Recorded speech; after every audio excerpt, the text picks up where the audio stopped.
ದೇವರು ನಮ್ಮೆಲ್ಲರನ್ನು ಇವತ್ತೊಂದು ನಮ್ಮ ಬಾಳಲ್ಲಿ ಇನ್ನೊಂದು ದಿವಸ ಅವ್ರ ಮುಂದೆ ಬಂದು ಒಂದೇ ಕುಟುಂಬವಾಗಿ ಅವ್ರ ಜೊತೆಯಲ್ಲಿ ಇದ್ಕೊಂಡು ಅವ್ರ ಸತ್ಯ ವಚನವನ್ನು ಧ್ಯಾನ ಮಾಡೋದಕ್ಕೆ ಒಂದು ಅವಕಾಶ ಕೊಟ್ಟಿದ್ದಕ್ಕಾಗಿ ಅವರಿಗೆ ಸ್ತುತಿ ಸ್ತೋತ್ರವನ್ನು ಹೇಳ್ಕೊಂಡು ಈ ಪಾಠದೊಳಗಡೆ ಹೋಗೋಣ.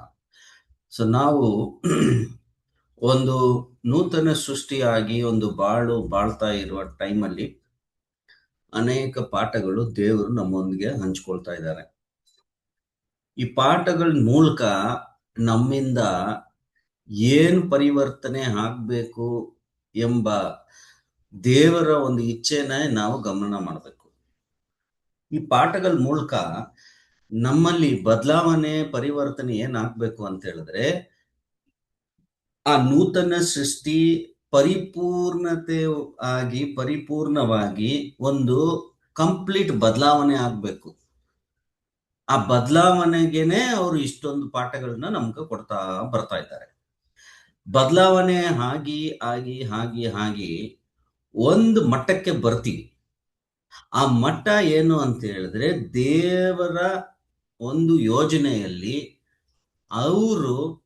ತಮ್ಮಲ್ಲಿ ಅವರು ಯಾವ ರೀತಿಯಾಗಿ ಬದಲಾವಣೆ ಆಗಿ ಅವ್ರು ನನ್ನ ಮುಂದೆ ನಿಂತ್ಕೋಬೇಕು ಎಂಬ ಒಂದು ಪ್ರಶ್ನೆ ನಮಗಿದ್ರೆ, ದೇವ್ರು ಯಾವ ರೀತಿಯಾಗಿ ನಮ್ಮನ್ನು ಬದಲಾವಣೆ ಆಗಿ ಅವ್ರ ಮುಂದೆ ನಿಂತ್ಕೋಬೇಕು ಅನ್ಕೊಳ್ತಾರೆ? ನಿಮ್ಗೆ ಏನಾದ್ರು ಅಭಿಪ್ರಾಯ ಏನಾದ್ರು ಇದೆಯಾ?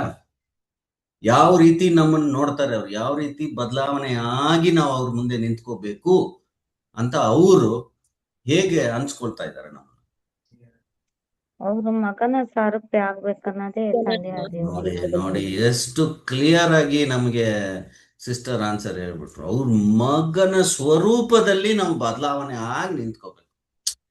ಎಂತ ಒಂದು ಅದ್ಭುತವಾದ ವಿಷಯ. ಅವರು ಒಂದು ನಮಗೆ ನಾಯಕ ಕೃತಿಯಾಗಿದ್ದಾರೆ. ಅದ್ರ ಮೂಲಕವಾಗಿ ನಾವು ನೋಡ್ಕೊಂಡು ನಮ್ಮ ಒಂದು ಹಳೆ ಸೃಷ್ಟಿನ ಕೊಂದಾಕಿ ಅನುದಿನವೂ ಅದನ್ನ ಮೆತ್ತಿಗೆ ಕೊಂದಾಗ್ತಾ ಬಂದು ಹೊಸ ಸೃಷ್ಟಿ, ನೂತನ ಸೃಷ್ಟಿನ ಬೆಳೆಸ್ಕೊಂಡು ಬಂದು, ಅದು ಎಷ್ಟು ದಿವಸ ಕಾಲ ನಮ್ಗೆ ಗೊತ್ತಿಲ್ಲ, ದೇವ್ರ ಕೈಯಲ್ಲಿದೆ.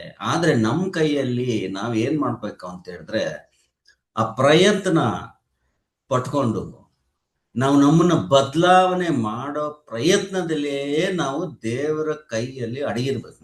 ಇದೇ ನಮ್ಗೆ ದೇವರು ಮಾಡ್ತಕ್ಕಂತ ಒಂದು ಅವ್ರ ಯೋಜನೆಯಲ್ಲಿ ನಾವು ಮಾಡೋ ಪಾಲ್ ನಮಗಿದೆ. ದೇವರು ಅದನ್ನ ನೋಡ್ತಾರೆ. ದೇವ್ರನ್ನ ನಾವು ಇವರು ಈ ಸಿಸ್ಟರ್, ಈ ಬ್ರದರ್ ಏನ್ ಮಾಡ್ತಾ ಇದ್ದಾರೆ ಅಂತ ಹೇಳಿದ್ರೆ, ಅವರು ಪ್ರಯತ್ನದಲ್ಲಿ ಇರ್ಬೇಕಾದ್ರೆ ನಾನು ಅವ್ರಿಗೆ ಸ್ವಲ್ಪ ಏನ್ ಮಾಡ್ಬೇಕು, ಸಪೋರ್ಟ್ ಮಾಡ್ಬೇಕು, ಅವ್ರಿಗೆ ಸಹಾಯ ಮಾಡ್ಬೇಕು. ಏನ್ ಸಹಾಯ ಅಂತ ಹೇಳಿದ್ರೆ, ಈ ಪಾಠಗಳ ಮೂಲಕನೇ ನಮ್ಗೆ ಸಹಾಯ ಮಾಡ್ತಾರೆ.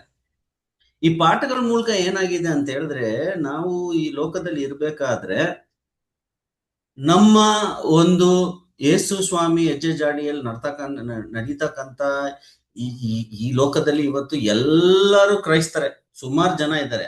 ಅವ್ರು ಮಾಡ್ತಕ್ಕಂತ ಸಂಪ್ರದಾಯಗಳು, ಅದನ್ನ ಬಿಟ್ಟು ನಾವು ಅದು ಯಾವುದು ಅಂತ ಹೇಳಿದ್ರೆ, ಅವ್ರು ಮಾಡ್ತಕ್ಕಂಥದ್ದು ಏನು ವಿಚಿತ್ರವಾಗಿದೆ ಅಂತ ಹೇಳಿದ್ರೆ, ಅದು ಯಾವುದೇ ಒಂದು ಕೂಡ ಏನಾಗ್ತಾ ಇದೆ ಅಂತ ಹೇಳಿದ್ರೆ ಬೈಬಲ್ಗೆ ಹೊಂದಿಕೆ ಆಗಿಲ್ಲ. ಅದು ನಾವ್ ಏನ್ ಮಾಡಿದಾರೆ, ನಮ್ಮನ್ನ ಆ ಬೈಬಲ್ನ ಓಪನ್ ಮಾಡಿ ಅದರೊಳಗಡೆ ಇರುವ ಒಂದು ಸತ್ಯ ವಾಕ್ಯಗಳನ್ನ ನಮ್ಮನ್ನು ತಿಳಿಸಿ ನಮಗೆ ಬೇರ್ಪಡಿಸ್ತಾ ಇದ್ದಾರೆ. ಯಾವ ರೀತಿ ಬೇರ್ಪಡಿಸ್ತಾರೆ ಅಂತ ಹೇಳಿದ್ರೆ, ನೋಡಿ, ಇದು ಇನ್ನು ಮುಂದೆ ನೀವು ಮಾಡ್ತಕ್ಕಂಥ ವಿಷಯಗಳು ಯಾವುದು ನನ್ನ ಇಚ್ಛೆಯಂತೆ ಇರ್ಲಿಲ್ಲ, ಆದ್ರೆ ನಿಮಗೂ ಗೊತ್ತಿರ್ಲಿಲ್ಲ, ಪರವಾಗಿಲ್ಲ, ಇವಾಗ ಗೊತ್ತಿದೆಯಲ್ಲ. ಇದು ಗೊತ್ತಾದ್ಮೇಲೆ ನಾವ್ ಏನ್ ಮಾಡ್ಬೇಕು ಅಂತ ಹೇಳಿದ್ರೆ, ನಾವು ಹಳೆ ಕಾಲದ ಪ್ರಕಾರ ನಡೀದೇ ಇದ್ದು ಅದನ್ನ ಬಿಟ್ಟು ಹೊಸದಾಗಿ ಬದಲಾವಣೆ ಆಡ್ತಕ್ಕಂಥ ವಿಷಯನೇ ನಮ್ಮ ಅಪೊಸ್ತಲ ಪಾಲ್ ಅವರು ನಮ್ಗೆ ಹೇಳ್ತಾರೆ. ಎಲ್ರಿಗೂ ನಮ್ಗೆ ಆ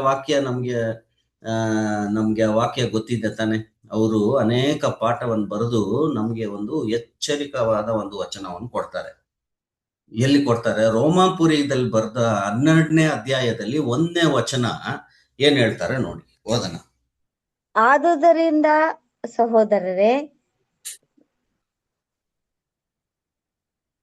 ಓದಿ ಸಿಸ್ಟರ್, ಅದೇ ಓದಿ ಸಿಸ್ಟರ್. ಆದುದರಿಂದ ಸಹೋದರರೇ, ದೇವರ ಕನಿಕರವನ್ನು ನಿಮ್ಮ ನೆನಪಿಗೆ ತಂದು ನಿಮ್ಮನ್ನು ಬೇಡಿಕೊಳ್ಳುವುದೇನೆಂದರೆ, ನೀವು ನಿಮ್ಮ ನಿಮ್ಮ ದೇಹಗಳನ್ನು ದೇವರಿಗೆ ಮೀಸಲಾಗಿಯೂ ಮೆಚ್ಚುಗೆಯಾಗಿಯೂ ಇರುವ ಸಜೀವ ಯಜ್ಞವಾಗಿ ಅರ್ಪಿಸಿರಿ. ಇದೇ ನಿಮ್ಮ ಈ ವಿವೇಕಪೂರ್ವಕವಾದ ಆರಾಧನೆಯು. ಇದನ್ನೇ ಹೇಳ್ತಾರೆ, ಇದನ್ನೇ ನಮ್ಮಲ್ಲಿ ಪರಿವರ್ತನೆ ಆಗ್ತಾ ಇದೆ ನೋಡಿ. ಇಷ್ಟೇ ಆಗ್ತಾ ಇದೆ ನಮ್ಮಲ್ಲಿ. ಆ ಪರಿವರ್ತನೆ ಆಗ್ಬೇಕಾದ್ರೆ ಇಷ್ಟೊಂದು ಸತ್ಯ ವಚನದ ಮೂಲಕನೇ ಆ ಪರಿವರ್ತನೆ ಆಗ್ತಾ ಇದೆ. ನಮಗೆ ಬರ್ತಾ ಬರ್ತಾ ನಮ್ಮಲ್ಗಳು ಅದು ಹೋಗ್ತಾ ಹೋಗ್ತಾ ಏನ್ ಆಗ್ಬೇಕು ಅಂತ ಹೇಳಿದ್ರೆ, ಎರಡು ವಿಷಯ ಆಗ್ಬೇಕು. ಇಬ್ರು ಕಡೆಯಿಂದ ಆಗ್ಬೇಕು. ದೇವರು ನಮಗೆ ಪೋಷಣೆ ಕೊಡ್ಬೇಕು, ನಾವು ಬದಲಾವಣೆ ಮಾಡ್ಕೊಂಡು ತಿದ್ಕೊಂಡು ಸರಿ ಬಾಳ್ಬೇಕು ಅಲ್ವರಾ. ಇದರಲ್ಲಿ ಏನು ಯಾವುದೇ ವಿಷಯವಾದ ಅಭ್ಯಂತರಗಳು ಯಾವುದು ಇಲ್ಲ. ಇದರಲ್ಲಿ ನೋಡಿ, ಕ್ಲಿಯರ್ ಆಗಿ ಸ್ಪಷ್ಟವಾಗಿ ದೇವರು ಇದ್ರ ಬಗ್ಗೆ ಹೇಳಿಟ್ಟಿದ್ದಾರೆ.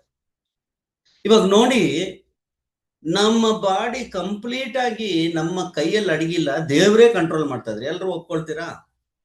ನಮ್ಮ ದೇಹ ಕಂಪ್ಲೀಟ್, ಇವ್ ಜೀವ ನಮ್ಗಿರೋದು, ನಮ್ಮ ಬಾಳು, ಇವಾಗ ಇರುವ ನಮ್ಮ ಹೆಸರು, ನಮ್ಮ ಹೆಲ್ತ್ ಎಲ್ಲಾನು ದೇವರ ಒಂದು ಕಂಟ್ರೋಲ್ ಅಲ್ಲಿ ಇದೆ, ಕೈಯಲ್ಲಿ ಹೌದಲ್ವಾ? ಅದರಲ್ಲಿ ಸತ್ಯ ವಚನ ಬೈಬಲ್ ಅಲ್ಲಿ ಕೂಡ ಏನ್ ಹೇಳ್ತಾ ಇದೆ ಅಂದ್ರೆ, ನಮ್ಮ ತಲೆಯಿಂದ ಒಂದು ಕೂದಲು ಕೆಳಗಡೆ ಬೀಳ್ಬೇಕಾದ್ರೂ ಯಾರು ಪರ್ಮಿಷನ್ ದೇವ್ರ ಇಲ್ದಿರ ಬೀಳಲ್ಲ, ಅದು ದೇವ್ರ ಚಿತ್ತ ಇಲ್ದಿರ. ಚಿತ್ತ ಇಲ್ಲೇ ಬಿಡಲ್ಲ. ನೋಡಿ, ಆ ತರ ನಾವೆಲ್ಲ ಅವ್ರ ಕೈ ಕೆಳಗಡೆ ಅಡಗಿದ್ದೀವಿ. ಆದ್ರೆ ನೋಡಿ ಪ್ರೀತಿಯಾದ ಸಹೋದರ ಸಹೋದರಿಯರೇ, ಆದರೆ ಒಂದು ವಿಷಯ ಮಾತ್ರ ಅವ್ರ ಕೈಯಲ್ಲಿಲ್ಲ ನೋಡಿ. ನಮಗೆ ಕೈಯಲ್ಲಿ ಕೊಟ್ಬಿಟ್ಟಿದ್ದಾರೆ. ಏನು ಅದು? ಏನಂತೀರ ನೀವು? ಹೃದಯ ಯಾವುದು? ಬ್ರದರ್, ಹ ಹೃದಯ ಅದನ್ನೇ ಕಂಟ್ರೋಲ್ ಮಾಡಕ್ಕಾಗಲ್ಲ ನಮ್ಗೆ. ಹೃದಯ ಆಗ್ಲಿ, ನಮ್ಮ ಮೈಂಡ್ ಅಲ್ವರಾ. ಆ ಮೈಂಡ್ ಏನಿದೆ ಅಂತ ಹೇಳಿದ್ರೆ, ಒಳ್ಳೇದು ಕೆಟ್ಟದ್ದು ನಮ್ಮ ಮುಂದೆ ಇಡ್ತಾರೆ ದೇವರು ಎಲ್ಲ. ಯಾವ್ದು ನಾವು ಆಯ್ಸ್ಕೊಳ್ತೀವಿ ಅಂದ್ರೆ, ಯಾವ್ದು ಸೆಲೆಕ್ಟ್ ಮಾಡ್ತೀವಿ, ಅದು ನಮ್ಮ ಕೈಯಲ್ಲಿ, ದೇವ್ರ ಕೈಯಲ್ಲಿ ಇಲ್ಲ, ನಮ್ಮ ಕೈಯಲ್ಲಿದೆ. ಕೆಟ್ಟದ್ನ ಒಳ್ಳೇದನ್ನ ಅದು ಅವರು ಫ್ರೀ ವಿಲ್ ಮಾಡ್ಕೊಟ್ಟಿದ್ದಾರೆ. ನಮ್ಮ ಸ್ವಯ ಇಚ್ಛೆದಲ್ಲಿ ನಾವು ಮಾಡೋಕೆ ಒಂದು ಅವಕಾಶ ಕೊಟ್ಬಿಟ್ಟಿದ್ದಾರೆ. ನಾವು ಮಿಷನ್ಗಳೆಲ್ಲ ದೇವರು ಹೇಳ್ದಂಗೆ ನಾವು ಮಾಡ್ಬೇಕು. ಅವ್ರು ಅಲ್ಲಿ ಕೈ ಅಲ್ಲಾಡ್ತಾರೆ, ನಾವು ಇಲ್ಲಿ ಕೈ ಓಕೆ, ಕೆಲವೊಂದು ವಿಷಯ ಅಲ್ಲ, ಬಟ್ ಮೇನ್ ಕಂಟ್ರೋಲ್ ಏನಿದೆ ನಮ್ಮ ನಮ್ಮ ನಾವು ಸೆಲೆಕ್ಟ್ ಮಾಡ್ತಕ್ಕಂತ, ಅದು ಯಾವುದು ಒಳ್ಳೇದು ಕೆಟ್ಟದ್ದು ಸೆಲೆಕ್ಟ್ ಮಾಡೋಕಂತ ವಿಷಯ ನಮ್ಮ ಕೈಯಲ್ಲಿ ಕೊಟ್ಟಿದ್ದಾರೆ ನೋಡಿ. ಅದಕ್ಕೆ ಅಪೊಸ್ತಲ ಪೌಲ್ ಇಲ್ಲಿ ಹೇಳ್ತಾರೆ, ಇದೆಲ್ಲ ದೇವರು ಇಷ್ಟು ಕೊಡ್ತಾ ಇದ್ದಂಗೆ ಏನ್ ಆಗ್ಬೇಕು, ನಾವು ಬದಲಾವಣೆ ಯಾವ ರೀತಿ ಆಗ್ಬೇಕು ಎಲ್ಲ ತಿಳ್ಕೊಂಡು, ಬದಲಾವಣೆ ಯಾವ ರೀತಿ ಆಗ್ಬೇಕು ಅಂತ ಹೇಳಿದ್ರೆ, ಹಳೇದನ್ನ ನಾವು ತಿಳ್ಕೊಂಡಿರುವ ಈ ವಿದ್ಯಾ ಬುದ್ಧಿ ನಮಗಿದೆಯಲ್ಲ ಹಳೇದು, ಅದನ್ನ ಏನ್ ಮಾಡ್ಬೇಕು, ಇವಾಗ ಮೆತ್ತಿಗೆ ಅದನ್ನ ಕಲ್ತ್ಕೊಂಡಿರೋದನ್ನ ಮರ್ತು ಬಿಡ್ಬೇಕು.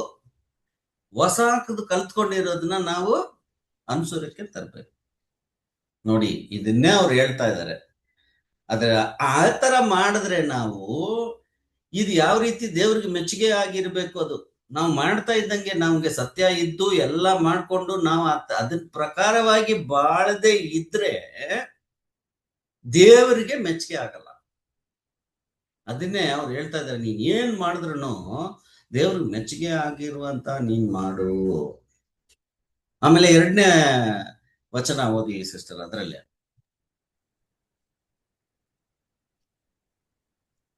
ಇಹಲೋಕದ ನಡವಳಿಕೆಯನ್ನು ಅನುಸರಿಸದೆ ನೂತನ ಮನಸ್ಸನ್ನು ಹೊಂದಿಕೊಂಡು ಪರಲೋಕ ಭಾವದವರಾಗಿರಿ.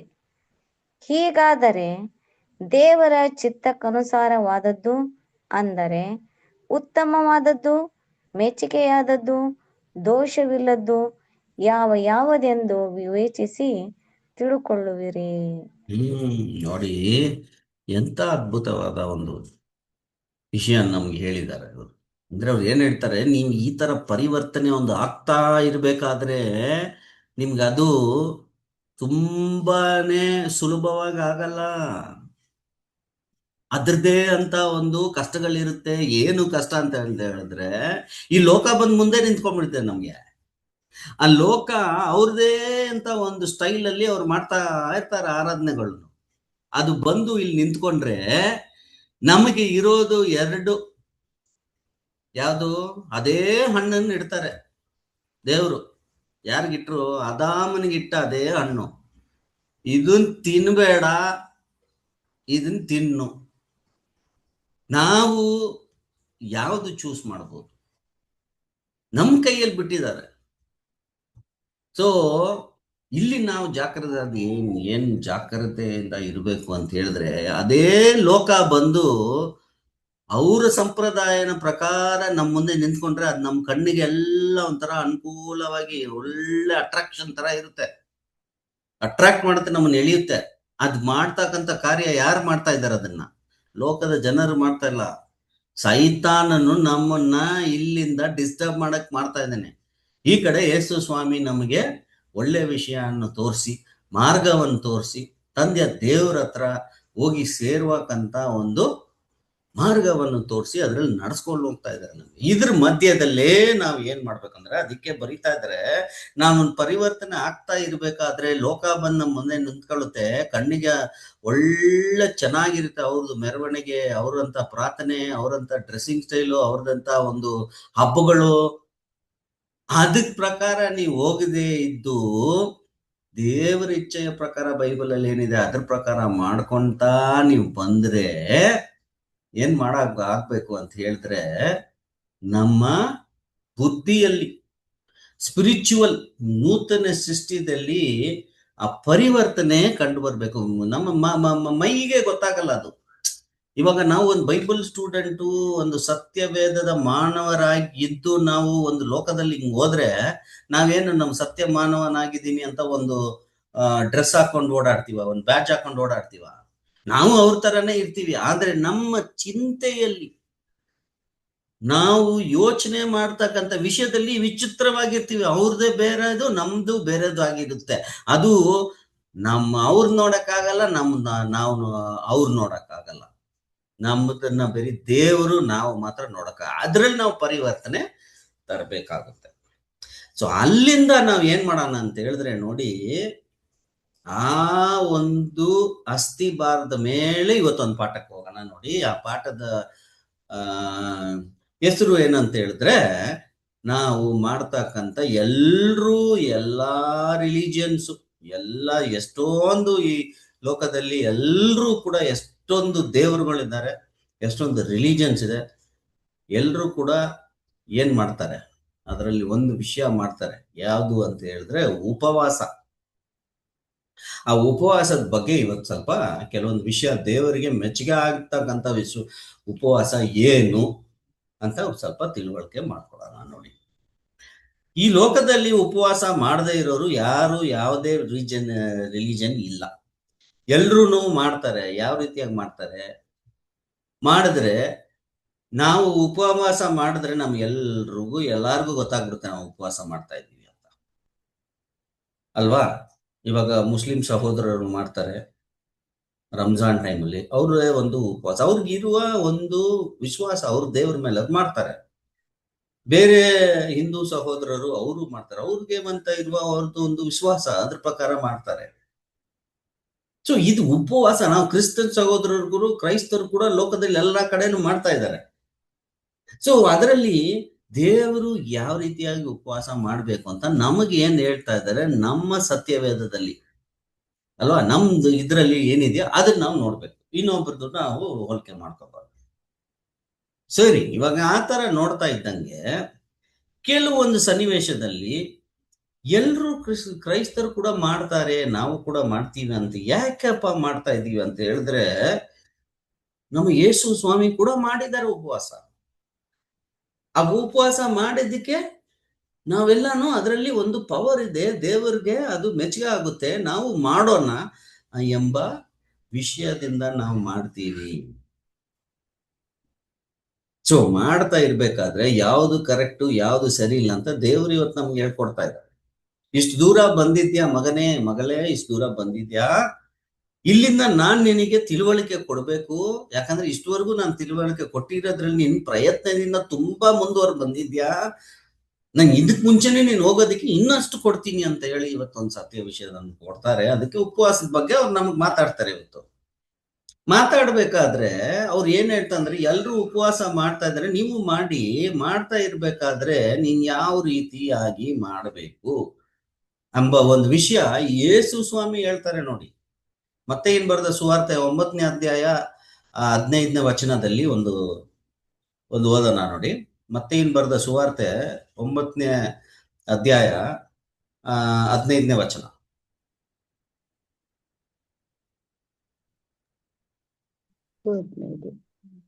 ಯೇಸು ಅವರಿಗೆ, ಮದುವೆ ಜನರು ತಮ್ಮ ಸಂಗಡ ಮದಲಿಂಗನು ಇರುವ ತನಕ ದುಃಖಪಟ್ಟರು. ಆದರೆ ಮದಲಿಂಗನನ್ನು ಅವರ ಬಳಿಯಿಂದ ತೆಗೆದುಕೊಂಡು ಹೋಗುವ ಕಾಲ ಬರುತ್ತದೆ. ಆಗ ಉಪವಾಸ ಮಾಡುವರು. ಯಾರು ಹೊಸ ಬಟ್ಟೆಯ ತುಂಡನ್ನು ಹಳೆಯ ವಸ್ತ್ರಕ್ಕೆ ತ್ಯಾಪೆ ಹಚ್ಚುವುದಿಲ್ಲ. ಹಚ್ಚಿದರೆ ಆ ತ್ಯಾಪೆಯು ಸಾಕವ್ರದ ಸಾಕು. ಇವಾಗ ಅವ್ರು ಏನ್ ಹೇಳ್ತಾ ಇದಾರೆ ಅಂದ್ರೆ, ಒಂದು ಯೇಸು ಸ್ವಾಮಿಗೆ ಒಂದು ಪ್ರಶ್ನೆ ಹಾಕ್ಬಿಡ್ತಾರೆ. ಈ ಸದುಕೇಯರು ಪರಸಿಯರು ಏನ್ ಮಾಡ್ಬಿಡ್ತಾರೆ ಅಂತ ಒಂದು ಪ್ರಶ್ನೆ ಹಾಕ್ಬಿಡ್ತಾರೆ. ಅಲ್ಲಪ್ಪ, ನ್ಯಾಯ ಪ್ರಮಾಣದಲ್ಲಿ ಇದೆ ಉಪವಾಸ ಎಲ್ಲ ಮಾಡ್ಬೇಕು ಅಂತ ಹೇಳಿದ್ರೆ ಈ ಸ್ಥಾನಿಕನಾದ ಯೋಹಾನ ಶಿಷ್ಯರುಗಳು ಮಾಡ್ತಾರೆ, ನಾವುಗಳು ಮಾಡ್ತೀವಿ, ಆದ್ರೆ ನಿಮ್ ಶಿಷ್ಯರುಗಳು ಮಾತ್ರ ಮಾಡ್ತಾ ಇಲ್ವಲ್ಲ, ಏನು? ನೀವ್ ನೋಡಿದ್ರೆ ಇದು ನೀವು ಮೆಸ್ಸಯ್ಯ ಅಂತ ಹೇಳ್ತಾರೆ, ನಿಮ್ಮನ್ನ ದೇವರ ಕುಮಾರ ಅಂತ ಹೇಳ್ತಾ ಇದ್ದಾರೆ. ಅದೇ ರೀತಿಯಾಗಿದ್ರೆ ಒಂದು ಉಪವಾಸ ಮಾಡ್ಬೇಕು ಅಂತ ಕರೆಕ್ಟ್ ಆಗಿ ಗೊತ್ತಿಲ್ವಾ? ನಿಮ್ ಎಲ್ರು ಮಾಡ್ತಾ ಇದ್ರೆ ಇವ್ರು ಮಾಡಲ್ವಲ್ಲ ಅಂತ ಹೇಳ್ಬೇಕಾದ್ರೆ ಅವಾಗ ಅವರು ಈ ಪ್ರಶ್ನೆ ಅವ್ರಿಗೆ ಹೇಳ್ತಾರೆ, ಮದಲಿಂಗನ್ ಇರ್ಬೇಕಾದ್ರೆ ಏನ್ ಮಾಡ್ಬೇಕು? ಮತಲಗಿತ್ತಿ ಮಾಡ್ಬೇಕಾ? ಬೇಕಾಗಿಲ್ಲ. ಮದಲಿಂಗ ಹೋಗ್ಬಿಡ್ತಾರೆ, ಅವಾಗ ಬಂದು ಮದಲಗಿತ್ತಿ ಉಪವಾಸ ಮಾಡ್ತಾರೆ ಅಂತ ಒಂದು ವಿಷಯ ಹೇಳ್ಬಿಟ್ರೆ ಇದ್ರಿಂದ ನಮ್ಗೆ ಏನಪ್ಪ ಅರ್ಥ ಇದೆ? ಹಿಂಗೆ ಸರಿಯಾಗಿ ಈ ತರ ಹೇಳ್ಬಿಟ್ರಲ್ಲ, ಇದ್ರೊಳಗಡೆ ಏನ್ ಸತ್ಯ ಅರ್ಥ ಇದೆ ಅಂತ ಒಂದೊಂದಾಗಿ ಇವತ್ತು ನೋಡ್ಕೊಂಡು ಹೋಗೋಣ. ಹಾಗೆ ನೋಡ್ತಾ ಇದ್ದಂಗೆ ಯೇಸು ಸ್ವಾಮಿ ಒಂದು ಸನ್ನಿವೇಶದಲ್ಲಿ ಏನ್ ಹೇಳ್ತಾರಂತ ಹೇಳಿದ್ರೆ, ಉಪವಾಸ ಅಂದ್ರೆ ಯಾವ ರೀತಿ ನಾವು ಮಾಡ್ಬೇಕು, ಏನಕ್ಕೆ ಮಾಡ್ಬೇಕು ಎಂಬ ವಿಷಯ ಒಂದು ಹೇಳ್ತಾರೆ ನೋಡಿ. ಮತ್ತೆ ಇನ್ ಬರೆದ ಸುವಾರ್ತೆ 6ನೇ ಅಧ್ಯಾಯ 16 ಇಂದ 17 ವಚನ ಒಂದು ಓದಿ.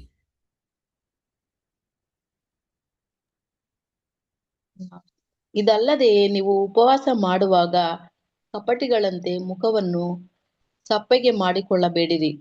ಅವರು ತಾವು ಉಪವಾಸಿಗಳೆಂದು ಜನರಿಗೆ ತೋರುವುದಕ್ಕಾಗಿ ತಮ್ಮ ಮುಖವನ್ನು ವಿಕಾರ ಮಾಡಿಕೊಳ್ಳುತ್ತಾರೆ. ಅವರು ತಮಗೆ ಬರತಕ್ಕ ಫಲವನ್ನು ಹೊಂದಿದಾಯಿತೆಂದು ನಿಮಗೆ ಸತ್ಯವಾಗಿ ಹೇಳುತ್ತೇನೆ.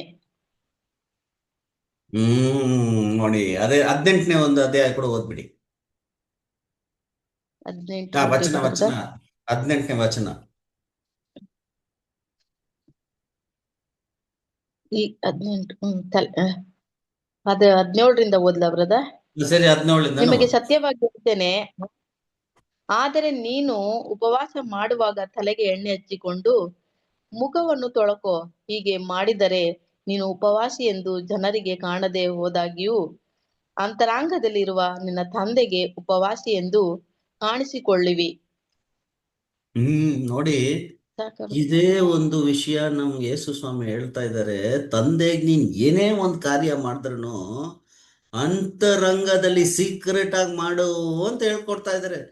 ಎಲ್ರು ನೋಡೋ ತರ ಮಾಡಬೇಡಿ. ಈಗಿನ ಕಾಲದಲ್ಲಿ ಎಲ್ರು ಮಾಡೋ ಉಪವಾಸ, ನಾವುಗಳೆಲ್ಲ ಮಾಡೋದು ಉಪವಾಸ ಯಾವ ರೀತಿ ಮಾಡ್ತೀವಿ? ಇದೇನೆ, ನಮ್ಗೆ ನೋಡಿದ್ರೆ ಉಪವಾಸ ಮಾಡ್ತಾ ಇದೀವಿ ಅಂದ್ರೆ ನಮ್ಮ ಮುಖ ಎಲ್ಲ ಒಂದೊಳ್ಳೆ ಬಾಡು ಹೋಗಿರುತ್ತೆ. ನಾವು ಉಪವಾಸ ಮಾಡ್ಬೇಕಾದ್ರೆ ಶೇವ್ ಮಾಡಲ್ಲ, ಒಳ್ಳೆ ಡ್ರೆಸ್ಗಳು ಹಾಕಲ್ಲ. ಯಾಕಂತ ಹೇಳಿದ್ರೆ ದೇವ್ರಿಗೋಸ್ಕರ ಬಿಟ್ಟಿದೀನಿ ಅಂತ. ಅದೇ ದೇವ್ರಿಗೆ ಬಿಟ್ಟಿದ್ದೀವ, ನಾವು ಇನ್ನೊಬ್ರು ನಮ್ಮನ್ನ ನೋಡ್ಬೇಕು ಅಂತ ಮಾಡ್ತೀವ. ದೇವರಿಗೆ ನಾನು ಉಪವಾಸ ಆಗಿದ್ರೆ ನನ್ನ ಸ್ನಾನ ಮಾಡಿ ಶೇವ್ ಮಾಡಿ ಎಲ್ಲ ಟ್ರಿಮ್ ಆಗಿ ಡ್ರೆಸ್ ಮಾಡಿ ನನ್ಗೆ ಇನ್ನೊಬ್ರಿಗೆ ಗೊತ್ತೇ ಆಗ್ಬಾರ್ದು ನಾನು ಉಪವಾಸ ಮಾಡ್ತಾ ಇದ್ದೀನಿ. ನನಗೂ ನನ್ನ ದೇವ್ರಿಗೆ ಮಾತ್ರ ಗೊತ್ತಾಗ್ಬೇಕು. ಆ ರೀತಿ ಮಾಡ್ಬೇಕು. ಆ ರೀತಿ ಮಾಡಿದ್ರೆ ತಂದೆಯ ದೇವರಿಗೆ ಏನಾಗುತ್ತಂತೆ? ಮೆಚ್ಚುಗೆ ಆಗುತ್ತಂತೆ. ಸೊ ಇದನ್ನು ಒಂದು ಇಂಪಾರ್ಟೆಂಟ್ ಆಗಿ ಇಡ್ಬೇಕು. ಇದು ಮಾತ್ರ ಅಲ್ಲ, ಇದೇ ತರ ಬೇರೆ ವಚನದಲ್ಲಿ ಯೇಸು ಸ್ವಾಮಿ ಹೇಳಿದ್ದಾರೆ. ನೀನ್ ಏನೇ ಮಾಡಿದ್ರು ತಂದೆಯ ದೇವರಿಗೆ ಒಂದು ಅಂತರಂಗ ಅಂದ್ರೆ ಒಂದು ಸೀಕ್ರೆಟ್ ಆಗಿ ಮಾಡು, ಯಾರಿಗೂ ಗೊತ್ತಿಡ್ಬಾರ್ದು. ನೀನು ಎಡಗೈ ಮಾಡ್ತಾ ಇರೋದು ಬಲಗೈ ಗೊತ್ತಾಗ್ಬಾರ್ದು. ಗೊತ್ತಿದ್ರೆ ಕತ್ರ ಸಾಕು ಅದನ್ನ ಅಂತಾರೆ. ಅಂದ್ರೆ ನಾವು ನಮ್ಮ ತಂದೆಗೆ ಮಾತ್ರ ಗೊತ್ತಿರ್ಬೇಕು ನಾವು ಮಾಡ್ತಕ್ಕಂಥ ಕೆಲಸ. ಏನೇ ಒಂದು ವಿಷಯದಲ್ಲಿ ದೇವರಿಗೆ ಮೆಚ್ಚುಗೆ ಆಗೋ ಕೆಲಸ ಮಾಡ್ಬೇಕಾದ್ರೆ ಸೀಕ್ರೆಟ್ ಆಗಿ ನಾವು ಮಾಡಬೇಕು. ಅದನ್ನೊಂದು ಇಟ್ಕೊಳ್ಳೋಣ ಪಾಯಿಂಟ್ ನೋಡಿ. ಸೊ ಇವಾಗ ಏನ್ ಹೇಳ್ತಾರೆ ಅಂತ ಹೇಳಿದ್ರೆ, ನೀನು ಉಪವಾಸ ನಾನು ಮಾಡ್ಬೇಕಾ ನಿಮಗೆ ಎಂಬ ಒಂದು ಪ್ರಶ್ನೆ ನಮಗ್ ಬಂತು ಅಂತ ಹೇಳಿದ್ರೆ ದೇವ್ರನ್ನೇ ಕೇಳೋಣ, ಅವ್ರು ಏನು ಹೇಳ್ತಾರೆ ಅಂತ ನೋಡೋಣ. ಇವಾಗ ನೋಡಿ, ಹಳೆ ಒಡನ್ಬಡಿಕೆಯಲ್ಲಿ ಒಂದು ಪುಸ್ತಕದಲ್ಲಿ ಬರೆದಿದ್ದಾರೆ. ಯಾಕಂತ ಹೇಳಿದ್ರೆ ನಾವು ಸತ್ಯ ಮಾನವರಾಗಿ ನಮಗೆ ದೇವರು ಯಾವ ರೀತಿಯಾಗಿ ನಾವು ಕಲ್ತ್ಕೋಬೇಕು, ದೇವರ ವಚನ ಯಾವ ರೀತಿಯಾಗಿ ಓದ್ಬೇಕು ಅಂತ ನಮ್ಗೆ ಹೇಳ್ಕೊಟ್ಟಿದ್ದಾರೆ ಬೇಸಿಕ್ ಕ್ಲಾಸಲ್ಲಿ. ಇಲ್ಲೂ ಸ್ವಲ್ಪ ಅಲ್ಲಿ ಸ್ವಲ್ಪ ಇರುತ್ತೆ, ನಾವು ಏನ್ ಮಾಡ್ಬೇಕು, ಅದನ್ನ ಹುಡುಕಿ ಯೆಹೋವನ ಓದ್ಬೇಕು. ಶಾಸ್ತ್ರದಲ್ಲಿ ಹುಡುಕಿ ಓದಿರಿ.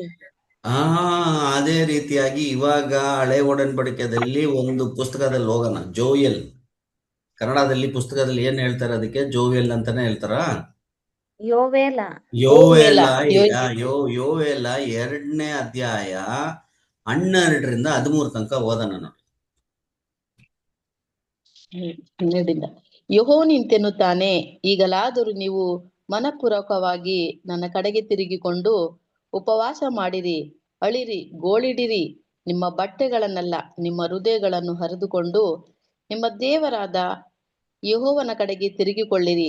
ಆತನು ದಯವೂ ಕನಿಕರವೂ ದೀರ್ಘಶಾಂತಿಯೂ ಮಹಾಕೃಪೆಯೂ ಉಳ್ಳವನಾಗಿ ಮಾಡಬೇಕೆಂದಿದ್ದ ಕೇಡಿಗೆ ಮನಮರುಗುತ್ತಾನೆ. ಆತನು ಒಂದು ವೇಳೆ ಪಶ್ಚಾತ್ತಾಪ ಪಟ್ಟು ಹಿಂದಿರುಗಿ ನಿಮ್ಮ ದೇವರಾದ ಯೆಹೋವನ ದಾನ ಪಾನ ನೈವೇದ್ಯಗಳಿಗೆ ಅನುಕೂಲವಾದ ಸುವರವನ್ನು ದಯಪಾಲಿಸಿ ಹೋದಾನು. ಚಿಯೋನಿನಲ್ಲಿ ಸಾಕು ಕೊಂಬೂದಿರಿ. ಸಿಸ್ಟರ್, ಸಾಕಿದೆ, ಅಷ್ಟೇ ಸಾಕು. ಇವಾಗ ಈ ವಚನ ಓದಿದ ಮೇಲೆ ದೇವ್ರು ನಮ್ಗೆ ಮಾತಾಡ್ತಾ ಇದ್ದಾರೆ. ಇದನ್ನ ಓದಿದ ಮೇಲೆ ನಮ್ಗೊಂದು ಪ್ರಶ್ನೆ ನಾವು ಕೇಳ್ಕೊಂಡು, ನಾವು ಸತ್ಯ ಮಾನವರಾಗಿ ಇದ್ಕೊಂಡು, ಸತ್ಯ ವೇದ ಮಾನವರಾಗಿ ಇದ್ಕೊಂಡು ಉಪವಾಸ ಮಾಡ್ಬೇಕಾ ಇಲ್ವಾ ಎಂಬ ಒಂದು ನಮ್ ಪ್ರಶ್ನೆ ಬಂದ್ರೆ ಅದಕ್ಕೆ ಉತ್ತರ ಏನು? ಈ ವಚನ ಓದಿದ ಮೇಲೆ ಏನ್ ಬರುತ್ತೆ ನಿಮ್ಗೆ? ಏನ್ ತಿಳುವಳಿಕೆ ಬರುತ್ತೆ ನಮ್ಗೆ ಈ ವಚನ ಓದಿದ್ಮೇಲೆ? ಮಾಡ್ಬೇಕಾ ಬೇಡವಾ? ಅಷ್ಟೇ, ಎರಡೇ. ಅರ್ಥ ಆಗಿಲ್ವಾ ನಿಮ್ಗೆ? ಈ ವಚನ ಇನ್ನೊಂದ್ಸರಿ ಬೇಕಾದ್ರೆ ಓದಿ. ಯೆಹೋವನು ಇಂತೆನ್ನುತ್ತಾನೆ, ಈಗಲಾದರೂ ನೀವು ಮನಪೂರ್ವಕವಾಗಿ ನನ್ನ ಕಡೆಗೆ ತಿರುಗಿಕೊಂಡು ಉಪವಾಸ ಮಾಡಿರಿ ಅಂತ ಹೇಳ್ತಾರೆ. ಇವಾಗ ಅದ್ರಲ್ಲಿ ಇಲ್ತ್ಕೊಂಡು ಇಲ್ಲಿ ದೇವ್ರು ಮಾತಾಡ್ತಾ ಇದ್ದಾರೆ. ಮಾತಾಡಿದ್ಮೇಲೆ ಇವಾಗ ನಿಮಗ್ ಪ್ರಶ್ನೆ, ನಿಮಗಂತಿಲ್ಲ, ನಮಗೆ ಬರ್ಬೇಕು. ನಾನ್ ಮಾಡ್ಬೇಕಾ ಇಲ್ವಾ ಅಂತ ಹೇಳಿದ್ರೆ ಉತ್ತರ ಏನಿದೆ? ದೇವ್ರು ಏನ್ ಹೇಳಿದ್ದಾರೆ? ಮಾಡ್ಬೇಕಾ ಬೇಡ? ಮಾಡು ಅಂತ ಹೇಳ್ತಾ ಇದ್ದಾರೆ ನೋಡಿ. ಅದಕ್ಕೆ ಎಲ್ರೂ ಮಾಡ್ತಾ ಇದ್ದಾರೆ. ನಾವು ಮಾಡ್ಬೇಕಾ? ಮಾಡ್ಲೇಬೇಕು. ಅಲ್ಲಿಗೆ ಉತ್ತರ ಒಂದು ಬಂತು. ಇವಾಗ ನೆಕ್ಸ್ಟ್ ಏನಂದ್ರೆ, ಮಾಡ್ಬೇಕಾದ್ರೆ ಯಾವಾಗ ಮಾಡ್ಬೇಕು, ಯಾವ ರೀತಿ ಮಾಡ್ಬೇಕು, ಇದು ತುಂಬಾ ಗಮನಕ್ಕೆ ನಾವು ತರ್ಬೇಕಂತ ವಿಷಯಗಳು ನೋಡಿ. ಸೊ ಅದಕ್ಕೆ ನಾವ್ ಏನ್ ಮಾಡೋಣ, ಇನ್ನಷ್ಟು ಜಾಗದಲ್ಲಿ ದೇವರು ನಮ್ಗೆ ಮಾತಾಡಿ ಇಟ್ಟಿರ್ತಾರೆ, ಅಲ್ಲಿ ಹೋಗಿ ನಾವು ಅದನ್ನ ಹುಡುಕಿ ನಾವು ಓದ್ಬೇಕು. ಸೊ ಅವಾಗ ಜಕರಿಯ ಪುಸ್ತಕಕ್ಕೆ ಹೋಗೋಣ. ಜಕರಿಯ ಪುಸ್ತಕಕ್ಕೆ 7ನೇ ಅಧ್ಯಾಯ 5-6 ವಚನ ಓದೋಣ ನೋಡಿ.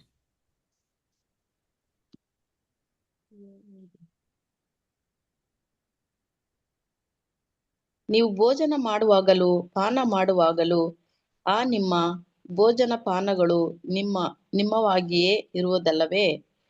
ಯೆರೂಸಲೇಮ್ ಸುತ್ತಣ ಪಟ್ಟಣಗಳ ಸಮೇತ ಜನಭರಿತವಾಗಿ ನೆಮ್ಮದಿಯು ಇದು. ನೀನು ಯಾಜಕರಿಗೂ ದೇಶದ ಸಕಲ ಜನರಿಗೂ ಹೀಗೆ ನುಡಿ, ನೀವು ಈ 70 ವರ್ಷಗಳಿಂದಲೂ 5ನೇ ಮತ್ತು 7ನೇ ತಿಂಗಳುಗಳಲ್ಲಿ ಉಪವಾಸ ಮಾಡಿ ಗೋಳಾಡುತ್ತಿದ್ದಾಗ ನಿಮ್ಮ ಉಪವಾಸವು ನನಗಾಗಿಯೇ ಮಾಡಿದ್ದೋ? ನೀವು ಭೋಜನ ಮಾಡುವಾಗಲೂ ಪಾನ ಮಾಡುವಾಗಲೂ ನಿಮ್ಮ ಭೋಜನ ಪಾನಗಳು ನಿಮ್ಮವಾಗಿಯೇ ಇರುವವಲ್ಲವೇ?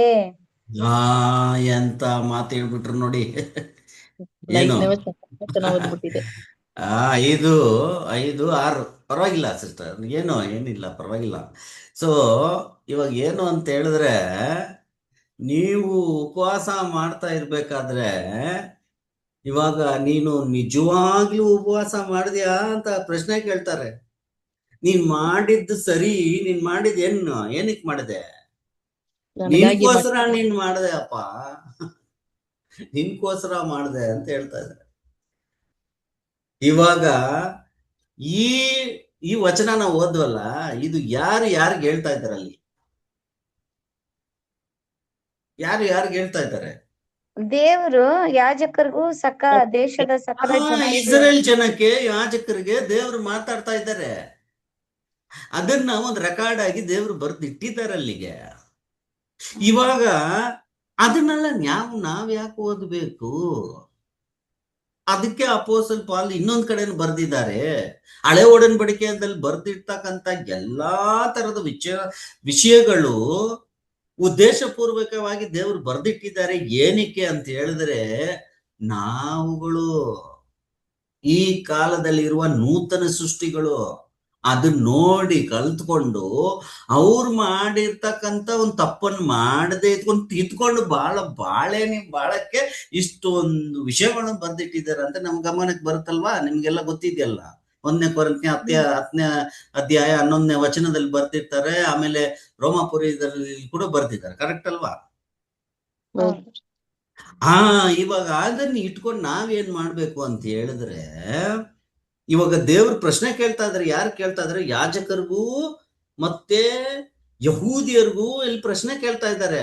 ಅಲ್ಲಪ್ಪ, ನೀನ್ ಉಪವಾಸ ಮಾಡಿದ್ದು ಸರಿ ಮಾಡಿದ್ಯಾ, ಬಟ್ ನನ್ಗೋಸ್ಕರ ನೀನ್ ಮಾಡಿದ್ಯಾ ಅಂತ ಕೇಳ್ಬೇಕಾದ್ರೆ, ಯಹೂದಿಯರ್ನು ಆಮೇಲೆ ಅಲ್ಲಿರೋ ಯಾಜಕರನ್ನ ತೆಗೆದಾಕ್ಬಿಟ್ಟು ಅಲ್ಲಿ ಯಾರ ಹೆಸರು ಹಾಕೋಬೇಕು? ನಾವ್ ಇವಾಗ ಯಾರ ಹೆಸರು ಹಾಕೋಬೇಕಾ ಸಿಸ್ಟರ್ಸ್, ಬ್ರದರ್ಸ್? ನಮ್ಮ ಹೆಸರು ಸಿಂಪಲ್. ನನ್ನ ಹೆಸರು ನಂದ್ ಹಾಕೊಬೇಕು ಫಸ್ಟ್. ನನ್ನ ಹೆಸರು ಹಾಕೋಬೇಕು. ಹಾಕೊಂಡ್ರೆ ದೇವ್ರು ಇವಾಗ ನಮ್ಗೆ ಕೇಳ್ಬೇಕಾದ್ರೆ ನಮಗೆ ಅದೇನಾಗುತ್ತೆ ಅಂತ ಹೇಳಿದ್ರೆ, ಅದ್ರಲ್ಲಿ ಒಂದು ಕುತೂಹಲ ಇದೆ ದೇವ್ರಿಗೆ. ಅಂದ್ರೆ ನೀನ್ ಮಾಡಿದ್ ಸರಿ ಇಲ್ಲ ಕಣೋ, ಸರಿಯಾಗಿ ಮಾಡು ಅಂತ ಹೇಳ್ತಾ ಇದಾರೆ ನನ್ಗೆ. ನೀನ್ ಮುಂಚೆ ಮಾಡ್ತಾ ಇದ್ದಿದ್ದಲ್ಲ ಯಾವ ರೀತಿ ನಿನ್ ಅನುಕೂಲಕ್ಕೆ ಮಾಡ್ದೆ. ಏನಕ್ಕೆ ಉಪವಾಸ ಎಲ್ರು ಏನಕ್ಕೆ ಮಾಡ್ತಾರೆ ಇವತ್ತು? ಅವ್ರ ಹೆಲ್ತ್ ನ ಸರಿ ಮಾಡ್ಸ್ಕೊಳಕ ಮಾಡ್ತಾರೆ ಅಲ್ವಾ? 50 kg 70 kg ಆಗ್ಬಿಟ್ಟಿದ್ ಬ್ರದರ್, ಲೆಂಟ್ ಟೈಮ್ ಅಲ್ಲಿ ಸ್ವಲ್ಪ ಮಾಡಿದ್ರೆ ಒಂದ್ 10 kg ಕಡಿಮೆ ಆಗುತ್ತೆ, ಒಂದ್ 3-4 kg ಕಮ್ಮಿ ಆಗ್ಲಿ, ಹೆಲ್ತ್ ಕಾನ್ಶಿಯಸ್ ಅಲ್ವಾ? ಸೊ ಇವಾಗ ಒಂದು ವಾರ್ತೆಗಳಿದೆ ಕನ್ನಡದಲ್ಲಿ. ಒಂದು ಉಪವಾಸ, ಇನ್ನೊಂದು ನಮ್ಮ ಹತ್ರ ತಿನ್ಲಿಕ್ಕೆ ಏನು ಇಲ್ಲ ಅನ್ಕೊಳ್ಳೋಣ. ಅವ್ನ್ ಬಡಪಾಯಿ, ತಿನ್ನಕ್ಕೆ ಏನು ಇಲ್ಲ, ಅವ್ನು ತಿನ್ಬೇಕು ಅಂತ ಹಸಿವಾಗ್ತಾ ಇದೆ ಅವನ್ಗೆ. ತಿನ್ಲಿಕ್ಕೆ ಏನಿಲ್ಲ, ಅವನು ಏನ್ ಸಿಕ್ಬಿಟ್ರೆ ಸಾಕು, ನಾನು ತಿನ್ಬೇಕು, ನಾನು ಜೀವಂತವಾಗಿರ್ಬೇಕಾದ್ರೆ ನನಗೆ ಹಸಿವಾದ ಇರ್ತಾನಲ್ಲ, ಅದಕ್ಕೆ ಏನ್ ಹೇಳ್ತಾರೆ? ಹಸಿವೆ ಅಂತಾರಲ್ವಾ? ಅಲ್ಲ, ಅವಾಗ ಹಸಿವೆ ಆಗ್ಬೇಕಾದ್ರೆ ತಿನ್ನಕ್ಕೆ ಆಗ್ಲಿಲ್ಲ ಅಂತ ಹೇಳಿದ್ರೆ ಇಂಗ್ಲಿಷ್ ಅಲ್ಲಿ ಸ್ಟಾರ್ವಿಂಗ್ ಅಂತ ಹೇಳ್ತಾರೆ. ಕನ್ನಡದಲ್ಲಿ ಏನ್ ಹೇಳ್ತಾರೆ ಅದಕ್ಕೆ? ನಮ್ದು ಊಟನೇ ಸಿಗ್ಲಿಲ್ಲ, ಎಲ್ಲೂ ಸಿಕ್ಕದೇ ಇರ್ಬೇಕಾದ್ರೆ ಏನು, ಅದಕ್ಕೇನ್ ಹೇಳ್ತೀವಿ ಕನ್ನಡದಲ್ಲಿ? ಏನಂತಾರ ಗೊತ್ತಿಲ್ಲ. ಏನ್ ಬ್ರದರ್? ಬರಗಾಲ ಬರುತ್ತೆ. ದರ್ಗಾಳ. ಓಕೆ, ಆ ಒಂದು ವಚನ ಇಟ್ಕೊಳ್ಳೋಣ. ದರ್ಗಾಳ ಅಂದ್ರೆ ನನಗೆ ಬರಗಾಲ. ಆ ವಚನ ಒಂದು ಇಟ್ಕೊಳ್ಳೋಣ. ಅದಕ್ಕೂ ಇದು ಈ ವಾರ್ತೆಗೆ ಏನು ಡಿಫ್ರೆನ್ಸ್ ಗೊತ್ತಾ? ಉಪವಾಸಕ್ಕೂ ಆಮೇಲೆ ಇನ್ನೊಂದು ಏನು ವ್ಯತ್ಯಾಸ ಅಂದ್ರೆ, ಉಪವಾಸ ಮಾಡೋದು ಯಾರು ಮಾಡ್ತಾರೆ ಅಂತೀರಿ? ಎಲ್ಲ ನಿನ್ನ ಹತ್ರ ತಿನ್ನೋಕ್ ಇದ್ರು ಕೂಡ ನೀನ್ ತಿಂದೆ ಕಂಟ್ರೋಲ್ ಮಾಡ್ತೀಯಲ್ಲ, ಅದಕ್ಕೂ ಉಪವಾಸ. ಅರ್ಥ ಆಗ್ತಾ ಇದೆಯಾ? ಊಟ ಎಲ್ಲ ನಮ್ಮ ಹತ್ರ ಇದ್ದು, ದುಡ್ಡು ಇದ್ದು, ರೇಷನ್ ಇದ್ದು, ಊಟ ಮಾಡಕ್ಕೆ ಎಲ್ಲ ಅಡಿಗೆ ಮನೆ ಇದ್ದು, ಸೌಕರ್ಯಗಳಿದ್ದು, ಸ್ಟವ್ಗಳಿದ್ದು, ಎಲ್ಲ ಇದ್ದು ಊಟ ಮಾಡಿ ತಿನ್ನೋಕೆ ಎಲ್ಲ ಅನುಕೂಲನ ದೇವ್ರು ಮಾಡಿಕೊಟ್ಟಿದ್ರು ಕೂಡ ನೀನು ಒಂದು ವೇಳೆ ತಿಂದೆ ಇದ್ದು ಒಂದ್ ದಿವಸ ತಿಂದೆ ಇರೋದು ಅದನ್ನ ನೋಡಿದ್ರೆ ಉಪವಾಸ. ಈ ಕಡೆ ಇನ್ನೊಂದು ಇದೆಯಲ್ಲ, ಇವಾಗ ನೀವು ಇನ್ನೊಂದು ವಾರ್ತೆ ಹೇಳಿದ್ರಲ್ಲ ಕನ್ನಡದಲ್ಲಿ, ಅದ್ರಲ್ಲಿ ಏನು ಅಂತ ಹೇಳಿದ್ರೆ ನನ್ಗೆ ತಿನ್ಬೇಕು ಅಂತಿದೆ ಆದ್ರೆ ನನ್ನ ಹತ್ರ ಏನು ಇಲ್ವಲ್ಲ, ಅದು ಅದ್ರದ್ದು ಅರ್ಥ, ಇದು ಇದ್ರದ್ದು ಅರ್ಥ. ಇವಾಗ ನಾವೇನ್ ಮಾಡ್ಬೇಕು? ಉಪವಾಸದ ಬಗ್ಗೆ ಮಾತಾಡ್ತಾ ಇದ್ದೀವಿ ಅಲ್ವರಾ? ಮಾಡ್ತಾ ಇರ್ಬೇಕಾದ್ರೆ ದೇವರಿಗೆ ಮೆಚ್ಚುಗೆ ಆಗಿದ್ಯಾ ಎಂಬ ವಿಷಯವನ್ನು ನಾವು ಆ ತರದ ಉಪವಾಸ ಮಾಡ್ಬೇಕು. ಸೊ ಮಾಡಿದ್ರೆ ಏನಾಗುತ್ತೆ, ಅಲ್ಲಿ ಮೇಲೆ ಹೇಳಿದಾರಲ್ಲ ದೇವರು ಉಪವಾಸ ಮಾಡ್ಬೇಕಾದ್ರೆ. ಹೌದು, ಯಾಕಂತ ಹೇಳಿದ್ರೆ ತಪ್ಪು ಮಾಡಿ ನಾವು ನಮ್ಮನ್ನ ಪ್ರಾಯಶ್ಚಿತವಾಗಿ ಒಂದು ದೇವರ ಮುಂದೆ ವಿಧೇಯತೆ ಕಲ್ತ್ಕೊಳ್ಳಕ್ಕೆ ಅವ್ರ ಮುಂದೆ ಬರ್ಬೇಕಾದ್ರೆ ಇವೆಲ್ಲ ಒಂದು ಮಾರ್ಗ.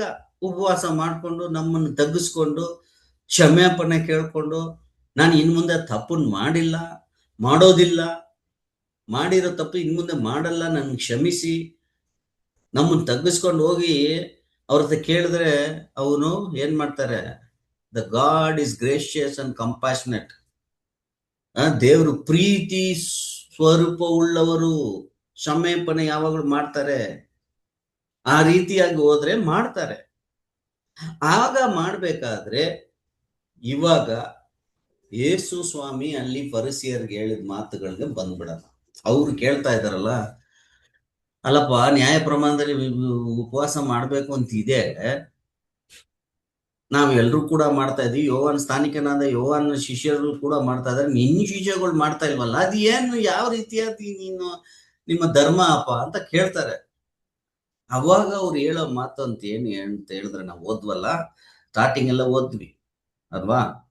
ಅದು ಓದ್ಬೇಕಾದ್ರೆ ಅವ್ರು ಏನ್ ಹೇಳ್ತಾರೆ ನೋಡಿ, ಕರೆಕ್ಟ್, ಓಕೆ. ಆದ್ರೆ ಇವಾಗ ನಾನು ಇರ್ಬೇಕಾದ್ರೆ ನನ್ನ ಶಿಷ್ಯಂದಿರು ಏನಕ್ಕೂ ಉಪವಾಸ ಮಾಡ್ಬೇಕು?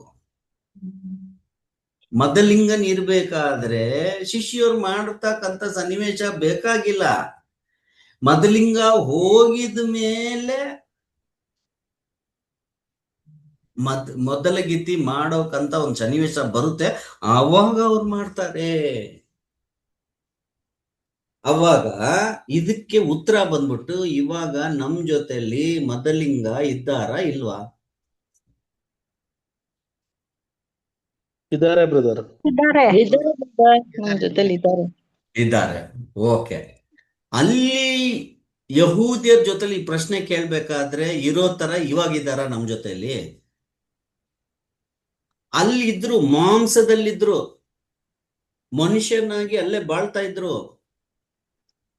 ಆ ರೀತಿಯಾಗಿ ನಾನು ಇರಲ್ಲ, ಸ್ವಲ್ಪ ದಿವಸ ಆದ್ಮೇಲೆ ನಾನು ಹೋಗ್ಬಿಡ್ತೀನಿ. ಇವಾಗ ನಮ್ಮ ಯೇಸು ಸ್ವಾಮಿ ನಮ್ ಜೊತೆಲಿ ಇದ್ದಾರೆ, ಮಾಂಸ ರೀತಿಯಲ್ಲಿ ಇಲ್ಲ. ಅವ್ರು ಯಾವ ರೀತಿಯಲ್ಲಿ ಇದ್ದಾರೆ? ಸ್ಪಿರಿಟ್ ಬಿಗಾಟನ್ ಅಲ್ಲಿ ಇದ್ದಾರೆ. ನೋಡಿ, ಅದೇ ವ್ಯತ್ಯಾಸ. ಅಲ್ಲಿ ಮಾಂಸದಲ್ಲಿ ನಾನು ಇದ್ದೀನಿ, ನಾನ್ ಮಾಡ್ತಾ ಇದ್ದೀನಿ, ನನ್ನ ಶಿಷ್ಯರುಗಳು ಮಾಡೋದ್ ಬೇಕಾಗಿಲ್ಲ, ನಾನು ಒಂದ್ ದಿವಸ ಹೋಗ್ಬಿಡ್ತೀನಿ, ಅವಾಗ ನಮ್ಮ ಶಿಷ್ಯರುಗಳು ಮಾಡ್ತಾರೆ ಅಂತ ಹೇಳ್ಬೇಕಾದ್ರೆ, ಇವಾಗ ನಮ್ಮಲ್ಲಿ ಮಾಂಸದಲ್ಲಿ ಇಲ್ಲ, ಸ್ಪಿರಿಟ್ ಅಲ್ಲಿ ಇದ್ದಾರೆ, ನಮ್ಮಲ್ಲಿ ಇಲ್ಲ ಅಂತ ಅರ್ಥ. ಅವಾಗ ನಾವು ಇವಾಗ ಉಪವಾಸ ಮಾಡ್ಬೇಕಾ ಬೇಡವಾ ಅಂತ ಹೇಳಿದ್ರೆ ಮಾಡ್ಬೇಕು. ಯಾವ ರೀತಿ ಮಾಡ್ಬೇಕು ಅಂತ ಇವಾಗ ಇನ್ನೊಂದು ಪ್ರಶ್ನೆ ಕೇಳ್ಬೇಕು ಅಲ್ವಾ? ಕೇಳ್ಕೊಂಡು ಹೋದ್ರೆ ಹಂಗೆ ಪಾಠ ಇಂಟ್ರೆಸ್ಟಿಂಗ್ ಹೋಗ್ತಾ ಇದೆ. ದೇವ್ರು ನಮ್ ಜೊತೆಲಿ ಮಾತಾಡ್ತಾ ಹೋಗ್ತಾ ಇದ್ದಾರೆ. ಹೋಗ್ಬೇಕಾದ್ರೆ ಇನ್ನೊಂದ್ ಜಾಗದಲ್ಲಿ ಐಸಾಯನ್ ಬರೆದ ಪುಸ್ತಕದಲ್ಲಿ ಒಂದ್ ಕಡೆ ಹೇಳ್ತಾರೆ ನೋಡಿ, ನೀನ್ ಉಪವಾಸ ಮಾಡು, ಆದ್ರೆ ನನ್ನ ಉದ್ದೇಶದಲ್ಲಿ, ನನ್ನ ಸ್ಟೈಲ್ ಅಲ್ಲಿ ನೀನ್ ಮಾಡು ಅಂತ ಹೇಳ್ತಾರೆ. ನೋಡಿ, ಒಂದು ವಚನ ಓದೋಣ. ಐಸಾಯ ಪುಸ್ತಕದಲ್ಲಿ 58ನೇ ಅಧ್ಯಾಯ 3-4 ಓದೋಣ ನೋಡಿ. 3ನೇ ವಚನ 4ನೇ ವಚನ ಓದಿ ಸಿಸ್ಟರ್. ನಾವು ಉಪವಾಸ ಮಾಡಿದ್ದೇವೆ, ನೀನು ಏಕೆ ಕಟಾಕ್ಷಿಸುವುದಿಲ್ಲ? ನಮ್ಮ ಆತ್ಮವನ್ನು ಕುಂದಿಸಿಕೊಂಡಿದ್ದೇವೆ, ನೀನು ಗಮನಿಸದಿರುವುದೇಕೆ ಅಂದುಕೊಳ್ಳುತ್ತಾರೆ. ಅಲ್ಲೇ ಸ್ವಲ್ಪ ನಿಲ್ಸೋಣ ಸಿಸ್ಟರ್, ಸಾರಿ. ಇವಾಗ ಇವ್ರು ಏನ್ ಮಾಡಿದ್ದಾರೆ ಅಂತ ಹೇಳಿದ್ರೆ, ಯಾರು ಇವ್ರು ಅಂದ್ರೆ ಹಳೆ ಕಾಲದಲ್ಲಿ ಬರ್ದಿರೋಂತ ಇವ್ರು ಎಲ್ಲ ವಿಷಯ ಯಾರಿಗೆ ಬರ್ದಿರೋದು? ಅದು ಯಹೂದ್ಯರು. ಅಲ್ಲಿ ಅವ್ರು ದೇವ್ರ ಹತ್ರ ಹೋಗಿ ಪ್ರಶ್ನೆ ಕೇಳ್ತಾ ಇದ್ದಾರೆ. ಅಲ್ಲಪ್ಪ, ನಿನಗ್ ಗೊತ್ತಿಲ್ವಾ, ನಾನ್ ನಿಮ್ಗೋಸ್ಕರ ಉಪವಾಸ ಎಲ್ಲ ಮಾಡಿ, ನೀನೇ ಹೇಳಿದೆ ಉಪವಾಸ ಮಾಡು ಅಂತ. ನಾವು ಮಾಡಿದ್ವಲ್ಲ, ನಾವು ಮಾಡಿದೀವಿ, ನೀನ್ ನೋಡ್ಲಿಲ್ವಾ? ನಮ್ಮನ್ನೇ ತಗ್ಗಿಸ್ಕೊಂಡಿದ್ವಿ, ನೀವ್ ನೋಡ್ಲಿಲ್ವಾ? ಪ್ರಶ್ನೆ ದೇವ್ರಿಗೆ ಹತ್ರ ಕೇಳೋದು, ನೀನ್ ನೋಡಿಲ್ವಾ ನಮ್ಮನ್ನ ಅಂತ ಕೇಳ್ತಾ ಇದ್ದಾರೆ. ಅದು ಇನ್ನೊಂದ್ಸರಿ ಓದಿ ಸಿಸ್ಟರ್.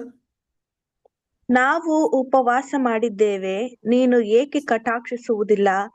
ನಮ್ಮ ಆತ್ಮವನ್ನು ಕುಂದಿಸಿಕೊಂಡಿದ್ದೇವೆ, ನೀನು ಗಮನಿಸದಿರುವುದೇಕೆ ಅಂದುಕೊಳ್ಳುತ್ತಾರೆ. ಏನು ಗಮನ ಮಾಡಿಲ್ವಾ? ಅವ್ರು ಕೇಳ್ತಾರೆ. ಇದು ಬರ್ದಿಟ್ಟಿದೆ ಬೈಬಲ್ ಪುಸ್ತಕದಲ್ಲಿ, ನಾವು ಓದ್ತಾ ಇದ್ದೀವಿ. ನಮ್ಗೆ ಏನಾಗ್ಬೇಕು? ಅದನ್ನ ಓದ್ಕೊಂಡು ನಾವೇನ್ ಮಾಡ್ಬೇಕು ಇವಾಗ? ನಮ್ಗೇನು ಪಾಠ ಅದ್ರಲ್ಲಿ?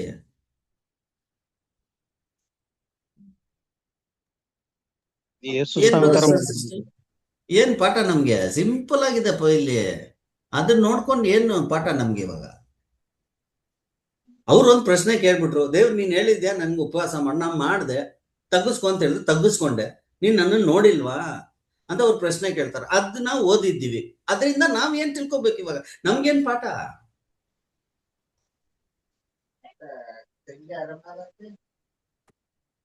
ಯಾರೋ ಮಾತಾಡ್ತಾ ಇದ್ದಾರೆ, ಬಟ್ ನನ್ ಕೇಳಿಸ್ತಾ ಇಲ್ಲ. ಏನು ಪಾಠ? ಏನ್ ಹೇಳಿ?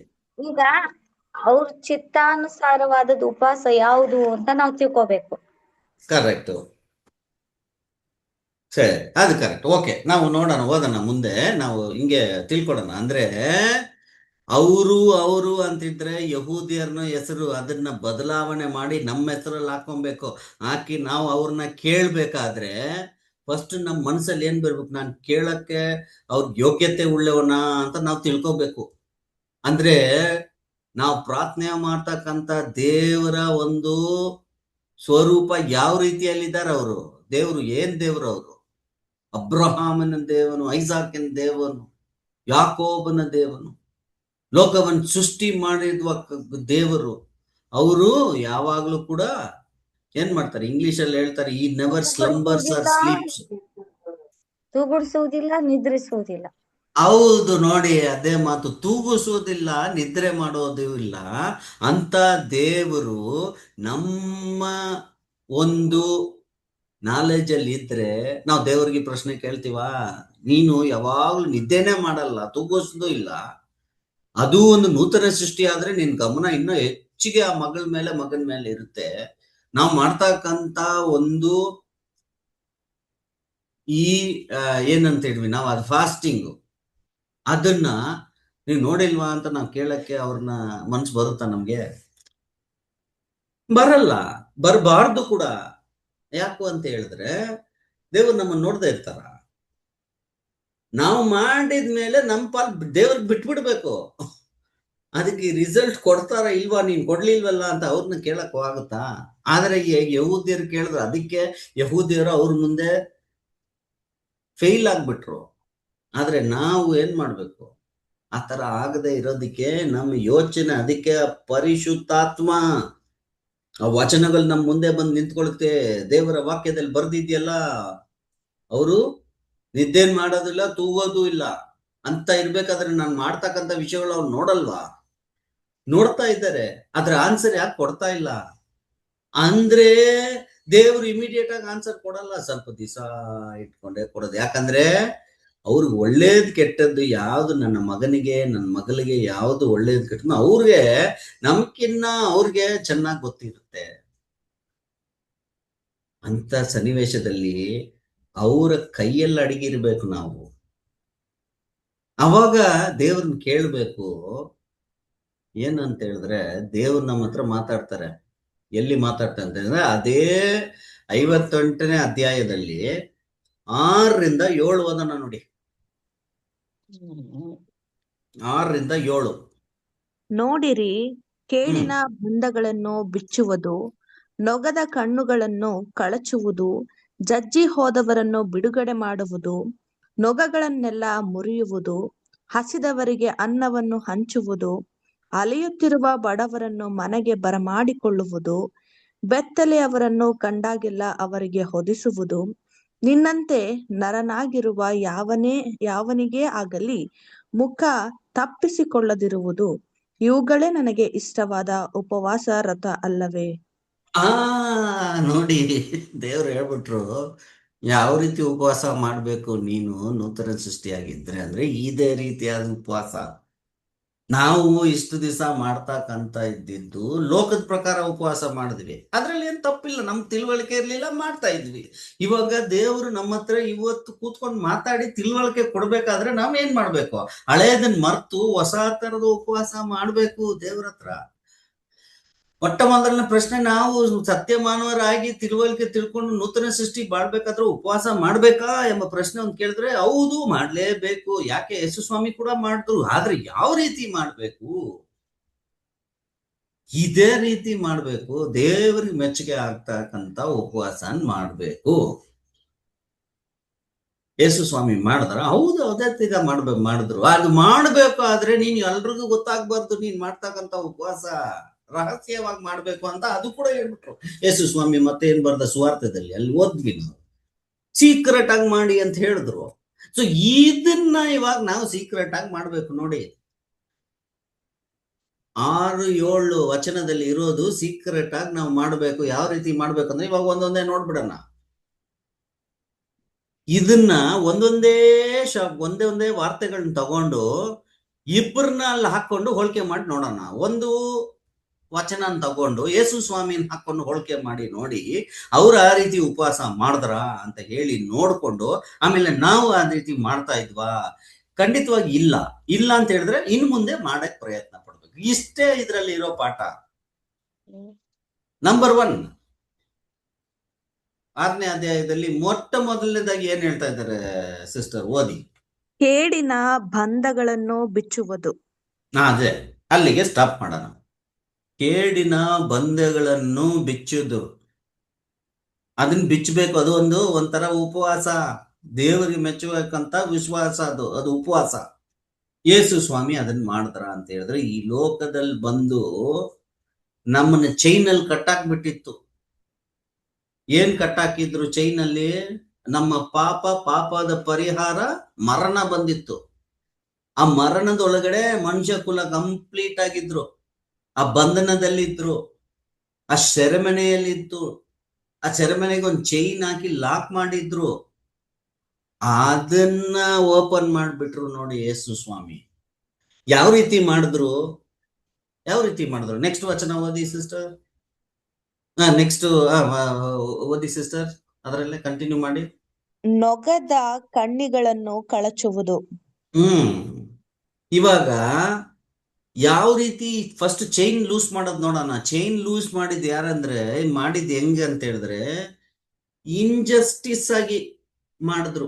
ಜಸ್ಟಿಸ್ ಆಗಿರ್ಲಿಲ್ಲ ಅವ್ರಿಗೆ. ಅಂದ್ರೆ ಏನದು ಕನ್ನಡದಲ್ಲಿ ಏನ್ ವಾರ್ತೆ? ಅದು ವಾರ್ತೆ ಅಲ್ಲಿ ಬಂದಿಲ್ಲ ನಿಮ್ಮ ಟ್ರಾನ್ಸ್ಲೇಷನ್ ಅಲ್ಲಿ. ಇಲ್ಲಿ ಇಂಗ್ಲಿಷ್ ಅಲ್ಲಿ ಬರುತ್ತೆ, to lose the chain of injustice ಅಂತ ಹೇಳಿದ್ರೆ, ಜಸ್ಟಿಸ್ ಅಂದ್ರೆ ಏನು?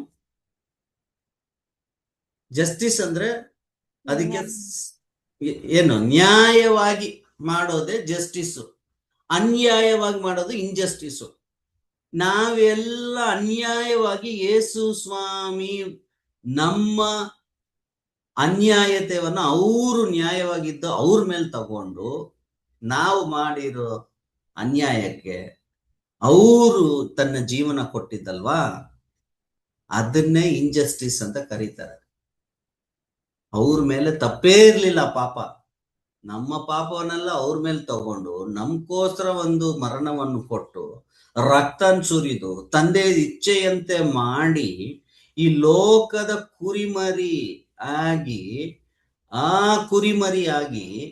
ಪಾಪವನ್ನು ಪರಿಹರಿಸುವ ಕುರಿಮರಿ ಆಗಿ ಶಿಲುಬೆ ಮೇಲೆ ಪ್ರಾಣ ಬಿಟ್ಟು ನಮ್ಮನ್ನು ಕಾಪಾಡಿದ್ರಲ್ಲ. ಲೂಸ್ ಮಾಡಿದ್ರ ಚೈನ್ ಕಿತ್ತಾಕಿ ಸೆರೆಮನೆ ಬಾಗಿಲು ಒಡೆದು ತೆಗೆದು ಹೊರಗಡೆ ಬಂದ್ರೆ ಸತ್ತಿರೋರೆಲ್ಲ ಬರೋಕೆ ಒಂದ್ ಮಾರ್ಗ ಮಾಡ್ಕೊಟ್ರಲ್ಲ ಯೇಸು ಸ್ವಾಮಿ. ಅದು ಇಂಪಾರ್ಟೆಂಟ್. ಅದು ಮಾಡ್ತಾ ಇರ್ಬೇಕಾದ್ರೆ ಲೋಕಕ್ಕೆಲ್ಲ ಅದು ಮಾಡಿದ್ರು. ಯಹೂದಿಯರ್ಗೆ ಇನ್ನೊಂದು ಮಾಡಿದ್ರು ಸ್ಪೆಷಲ್ ಆಗಿ. ಅವರು ಕತ್ತ ಮೇಲೆ ಭಾರ ಇತ್ತು. ಯಾವ ರೀತಿಯಾಗಿ ಭಾರ ಆಗಿತ್ತು ಅದು ಓದಿ ಸಿಸ್ಟರ್. ಅದು ಅದರಲ್ಲಿ 6ನೇ ವಚನದಲ್ಲಿ ಸೆಕೆಂಡ್ ಪಾರ್ಟ್ ಓದಿ.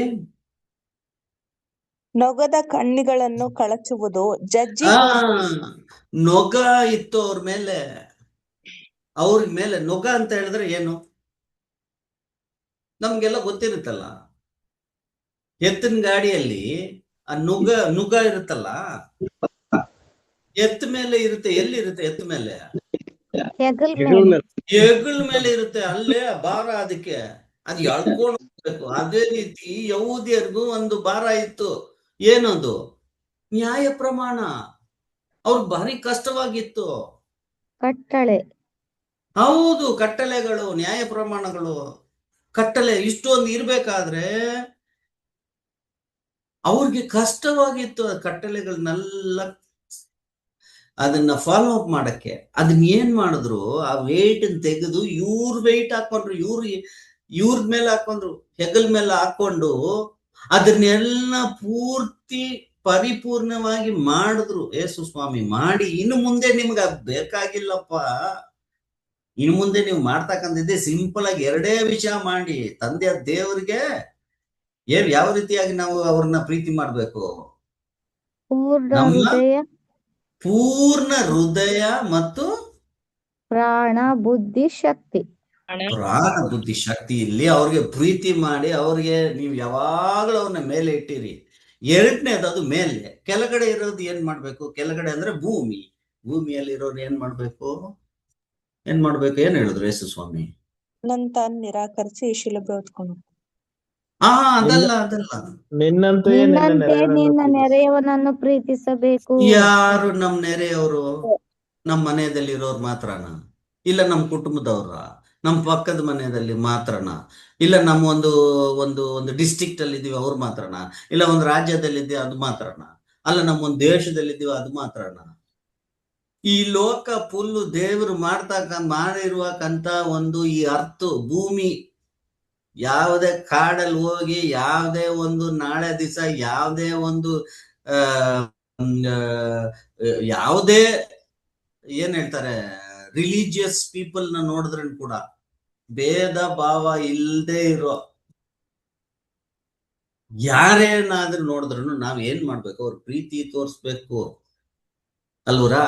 ಅದನ್ನ ನಮ್ಗೆ ಕೊಟ್ಟೋಗ್ಬಿಟ್ರಿ. ಇನ್ ಮುಂದೆ ಅದನ್ನೆಲ್ಲ ಮಾಡಕ್ ಹೋಗ್ಬೇಡ, ಅವೆಲ್ಲ ಕಷ್ಟ ನಿಮಗೆ ಆಗ್ತಾ ಇದೆ, ನಾನ್ ಮಾಡಿ ಮುಗಿಸ್ದೆ, ಇಷ್ಟು ಮಾಡಿದ್ರೆ ಸಾಕು. ಇದೆಲ್ಲ ನ್ಯಾಯ ಪ್ರಮಾಣ 2 ವಿಷಯದಲ್ಲೇ ಅಡಗಿದೆ. ಕಟಲೆಗಳು ಎಲ್ಲ ಇದ್ರಲ್ಲೇ ಅಡಗಿದೆ ಎಲ್ಲಾನು. ಇನ್ನು ಮುಂದೆ ನೀನು ಸಾಬಾತ್ ಡೇ ಅವತ್ತೇ ನೀನು ಹೋಗಿ ಮಾಡ್ಬೇಕು. ಕೆಲವೊಂದ್ ಜನ ಇವತ್ತು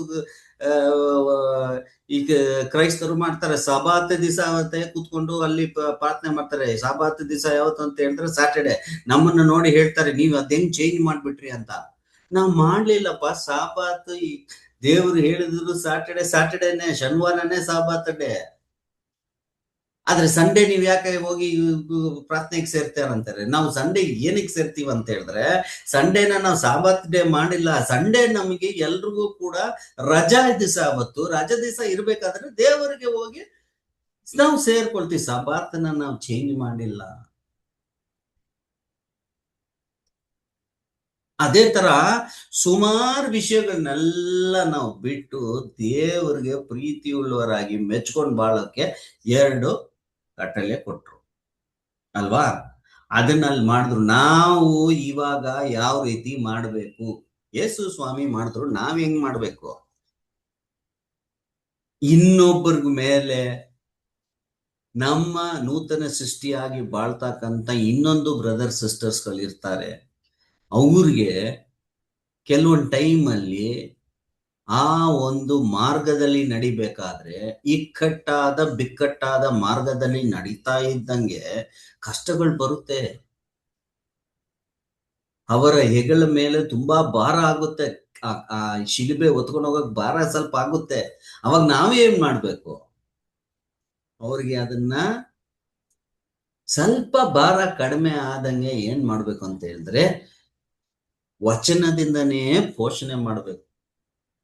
ಯಾವ ರೀತಿ ಅಂತ ಹೇಳಿದ್ರೆ, ಅವ್ರಿಗೆ ಮನಸ್ಸಿಗೆ ಪೆಟ್ಟಾಗದೆ ಇರೋ ತರ ಮಾತುಗಳು ಆಡದೇ ಇದ್ದು ಅವ್ರಿಗೆ ಎನ್ಕರೇಜ್ ಮಾಡಿ, ನಿಮ್ ಜೊತೆಲಿ ದೇವ್ರಿದ್ದಾರೆ, ಅದಕ್ಕೆ ನಿನ್ ಮೇಲೆ ಆ ಕ್ರಾಸ್ ಇದೆ, ನಿನ್ ಮೇಲೆ ಪ್ರೀತಿ ಇದೆ, ನಿನ್ನ ಶಕ್ತಿಗಿಂತ ಮೀರವಾಗಿ ಅವರು ವೆಯ್ಟ್ ನಿನ್ ಮೇಲೆ ಹಾಕಲ್ಲ, ಸತ್ಯವಚನ ಬರ್ದಿದ್ಯಲ್ಲ ತಡ್ಕೋ ಆಗ್ಬಿಡುತ್ತೆ, ಎಲ್ಲ ಆಗೋದು ಒಳ್ಳೇದಕ್ಕೆ ಅಂತ ಹೇಳಿ ಅವ್ರನ್ನ ಒಂದು ಉಚ್ಚಾಗದಲ್ಲಿ ತರೋದೇ ಒಂದು ಕೆಲಸ ನಾವು ಮಾಡ್ತೀವಿ. ಅದು ಫಾಸ್ಟಿಂಗು. ಅದು ಮಾಡ್ತಾ ಇರ್ಬೇಕಾದ್ರೆ ನಾವು ಯಾವ ರೀತಿಯಾಗಿ ಅಂತರಂಗ ಸೀಕ್ರೆಟ್ ಆಗಿ ಮಾಡ್ಬೇಕು. ಇನ್ನೊಂದು ಸಿಸ್ಟರು ಬ್ರದರು ಈ ರೀತಿಯಾಗಿದ್ರೆ ಅವ್ರಿಗೆ ಹೋಗಿ ಮಾತಾಡ್ಬೇಕಾದ್ರೆ ಸೀಕ್ರೆಟ್ ಆಗಿ ಮಾಡೋಣ. ಏನಾದ್ರೂ ಹೆಲ್ಪ್, ಸ್ವಲ್ಪ ಸಿಸ್ಟರ್ಸ್ ಬ್ರದರ್ ಫೈನಾನ್ಷಿಯಲ್ ಹೆಲ್ಪ್ ಬೇಕಾಗುತ್ತೆ, ಹೆಲ್ತ್ಗೆ ಹೆಲ್ಪ್ ಆಗುತ್ತೆ. ಸ್ವಲ್ಪ ಬ್ರದರ್ ಸಿಸ್ಟರ್ಸ್ ಮನೆಯಲ್ಲಿ ಕುಟುಂಬದಲ್ಲಿ ಪ್ರಶ್ನೆ ಬಂದಿರುತ್ತೆ, ಪ್ರಶ್ನೆ ಬರ್ಬೇಕಾದ್ರೆ ಹೋಗಿ ಬಗೆಹರಿಸೋಕ್ ನಾವು ಹೋದ್ರೆ ಎಲ್ರಿಗೂ ನಾನು ಮಾಡಿದ್ದೀನಿ, ನಾನೇ ಹೋಗಿ ಅವ್ರ ಮನೆಯಲ್ಲಿ ಎಲ್ಲ ಇದ್ ಮಾಡಿ ಸರ್ ಮಾಡ್ಸಿದ್ದೀನಿ, ಅವ್ರ ಕಷ್ಟದಲ್ಲಿ ಇರ್ಬೇಕು, ನಾನೇ ದುಡ್ಡು ಕೊಟ್ಟಿದ್ದೀನಿ ಅಂತ ಹೇಳಕ್ ಬರುತ್ತಾ? ಹೇಳಿಕ್ ಬರಲ್ಲ. ಯಾಕಂತ ಹೇಳಿದ್ರೆ ನಮಗೂ ನಮ್ ತಂದೆಯ ದೇವ್ರಿಗೂ ಬ್ರದರ್ ಸಿಸ್ಟರ್ಗೆ ಯಾರು ಹೆಲ್ಪ್ ಮಾಡ್ತೀವಿ 3 ಜನಕ್ಕೆ ಗೊತ್ತಾಗ್ಬೇಕು, ಎಲ್ರಿಗೂ ಗೊತ್ತಾಗ್ಬಾರ್ದು. ಕೆಲವೊಂದ್ ಟೈಮ್ ಇಬ್ಬರಿಗೆ ಗೊತ್ತಾಗ್ಬೇಕು. ಯಾರ್ಯಾರಿಗೆ? ನಮಗೂ ನಮ್ ತಂದೆಯ ದೇವ್ರಿಗೆ ಮಾತ್ರ. ನೀವ್ ಹೆಲ್ಪ್ ಮಾಡ್ತಕ್ಕಂತ ಬ್ರದರ್ ಸಿಸ್ಟರ್ಗೂ ಗೊತ್ತಾಗ್ಬಾರ್ದು. ಹಂಗೆ ಕಳ್ಸಿಬಿಡ್ಬೇಕು. ಯಾರೋ ಕಳ್ಸಿದಾರೆ, ಹೋಗಿ ದೇವ್ರು ಕಳ್ಸಿದ್ದಾರೆ, ದೇವ್ರ ಹೆಸರು ಬರ್ದು ದೇವ್ರು ಕೊಟ್ರಪ್ಪ, ಹೆಂಗ್ ಬಂತು ಏನಿಲ್ಲ, ಅಲ್ಲೇ ಕೊಟ್ಬಿಟ್ಟು ಯಾರು ಗೊತ್ತಿಲ್ದಿರ ಹಾಕ್ಬಿಟ್ಟು ಬಂದ್ಬಿಡ್ಬೇಕು. ಅದನ್ನೇ ದೇವ್ರು ನೋಡ್ತಾ ಇದ್ದಾರೆ. ಉಪವಾಸ ಮಾಡ್ತಕ್ಕಂತ ವಿಷಯ ನೀವು ನೆಕ್ಸ್ಟ್ ಓದಿ ಸಿಸ್ಟರ್. ಜಜ್ಜಿ ಹೋದವರನ್ನು ಬಿಡುಗಡೆ ಮಾಡುವುದು. ಓಕೆ, ಇವಾಗ ನೋಡಿ ಆಮೇಲೆ ಇನ್ನೊಂದು ಹೇಳಿ, ಇನ್ನೊಂದು ಓದ್ಬಿಡಿ. ನೆಕ್ಸ್ಟ್, ನೊಗಗಳನ್ನೆಲ್ಲ ಮುರಿಯುವುದು. ನೊಗಗಳನ್ನೆಲ್ಲ ಮುರಿಯೋದು ನಾವು ನೋಡಿದ್ವಿ. ಜಡ್ಜಿ ಹೋದವ್ರನ್ನೆಲ್ಲ ನಾವ್ ಏನ್ ಮಾಡ್ಬೇಕು? ಇವಾಗ ಏನ್ ಮಾಡ್ಬೇಕು? ಏನ್ ಓದಿದಾರೆ? ಓದಿ ಸಿಸ್ಟರ್ ಇನ್ನೊಂದ್ಸರಿನ. ಜಜ್ಜಿ ಬಿಡುಗಡೆ ಮಾಡ್ಬೇಕು, ಫ್ರೀ ಮಾಡ್ಬೇಕು. ಜಡ್ಜಿ ಹೋದವರಲ್ಲ. ಹೆಂಗ್ ಮಾಡ್ಬೇಕಪ್ಪ ನಾವು? ಯೇಸು ಸ್ವಾಮಿ ಆ ತರ ಮಾಡಿದ್ರ? ಜಡ್ಜಿ ಹೋದವ್ರನ್ನೆಲ್ಲ ಫ್ರೀ ಮಾಡಿದ್ರು. ಸುಮಾರು ಸನ್ನಿವೇಶದಲ್ಲಿ ಮಾಡಿದ್ರು. 1-2 ವಿಷಯಗಳು ಎಕ್ಸಾಂಪಲ್ ಆಗಿ ತಗೊಳ್ಳೋಣ ನೋಡಿ. ಒಂದು ಸ್ತ್ರೀ, ಅವರು ರೋಗಿಯಾಗಿ ತುಂಬಾ ವರ್ಷದಿಂದ ಇದ್ರು. ಅವ್ರು ಮುಟ್ಟಿದ್ರೆ ಸಾಕು ಅವ್ರನ್ನ ನಾನು ಗುಣ ಆಗ್ಬಿಡ್ತೀನಿ ಅಂತ ಹೇಳಿ ಜಡ್ಜ್ ಹೋಗಿದ್ರು ಅವರು. ಅಂದ್ರೆ ಆ ಯಹೂದ್ಯರ ಮಧ್ಯದಲ್ಲಿ ಇವಳು ಒಂದು ಪಾಪಿ, ಇವಳಿಗೆ ಅದಕ್ಕೆ ಇಂಥ ರೋಗ ಇದೆ ಅಂತ ಹೇಳಿ ಒಂದು ಪಟ್ಟಾನೆ ಕಟ್ಬಿಟ್ಟಿದ್ರು. ಈ ನೀಚಿಗೆಟ್ಟ ಸ್ತ್ರೀ ಇವಳು, ಅದ್ರಿಂದಾನೇ ಇವಳಿಗೆ ಈ ತರ ಬಂದಿದೆ, ದೇವರ ಶಾಪ ಅಂತ ಹೇಳಿ ಅವ್ರ ಪಟ್ಟಾನೆ ಕಟ್ಟಿ ಜಡ್ಜಿ ಹೋದ ಬಾಳ್ತಾ ಇರ್ಬೇಕಾದ್ರೆ ಆ ವಿಶ್ವಾಸ ಇದ್ರಲ್ಲ, ಅದೇ ನಿನ್ನ ಗುಣ ಮಾಡಿತು ಅಂತ ಹೇಳಿ ಗುಣ ಮಾಡಿದ್ರಲ್ಲ ಯೇಸು ಸ್ವಾಮಿ. ಇನ್ನೊಂದು ಜಾಗದಲ್ಲಿ ಇನ್ನೊಂದು ಸ್ತ್ರೀ ಬರ್ತಾರೆ. ಅವ್ರೇನ್ ಹೇಳ್ತಾರೆ? ನನ್ ಮಗಳು ಅಲ್ಲಿ ಸ್ಥಾಯಿ ಲೆವೆಲ್ ಅಲ್ಲಿ ಇದ್ದಾರೆ, ನೀನ್ ಬಂದ್ರೆ ಸಾಕು ಅವ್ರು ಗುಣ ಆಗ್ಬಿಡ್ತಾರೆ ಅಂತ ಹೇಳ್ಬೇಕಾದ್ರೆ ಯೇಸು ಸ್ವಾಮಿ ಏನ್ ಹೇಳ್ತಾರೆ?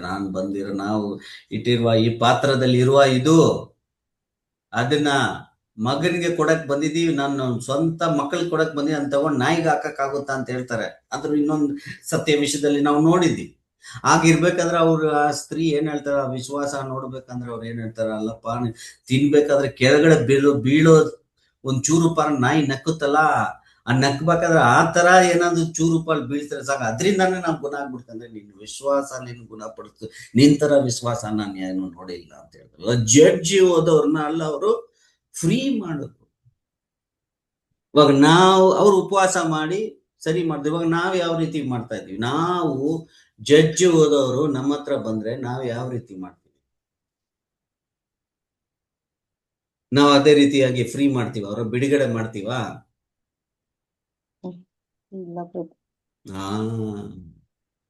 ಹೆಂಗೆ ಅಂತ ಹೇಳಿದ್ರೆ, ಕನ್ವೆನ್ಷನ್ಸ್ ಎಲ್ಲ ಅಟೆಂಡ್ ಮಾಡ್ತೀರಾ?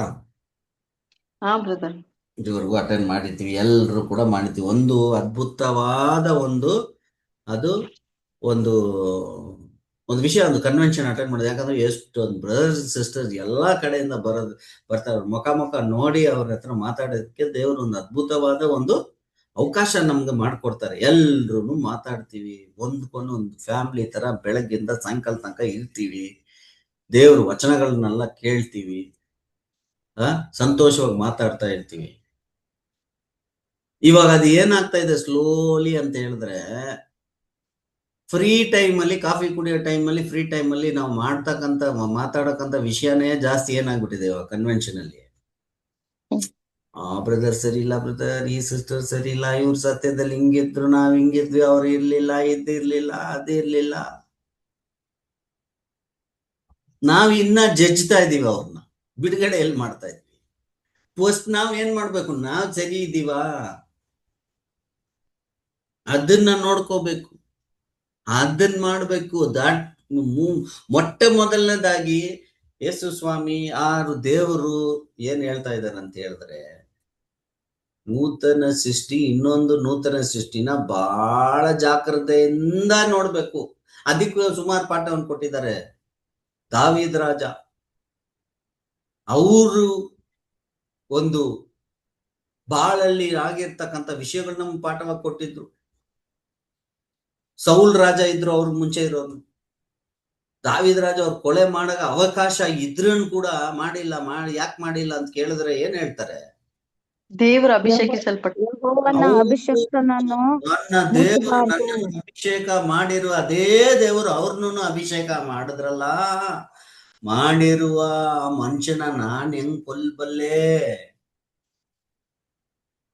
ನಾವು ಮಾತಾಡ್ತೀವಿ ಆ ರೀತಿಯಾಗಿ.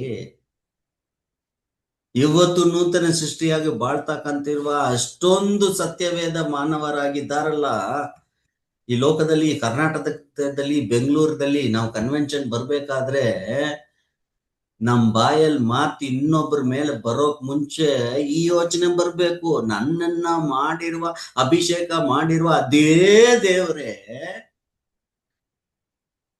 ಅವ್ರನ್ನು ಮಾಡಿದ್ರಲ್ಲ, ನಾನು ಅವ್ರನ್ನ ಮಾಡಿದ್ರೆ ಕೊಲೆ ಮಾಡ್ದಂಗ್ ತಾನೆ.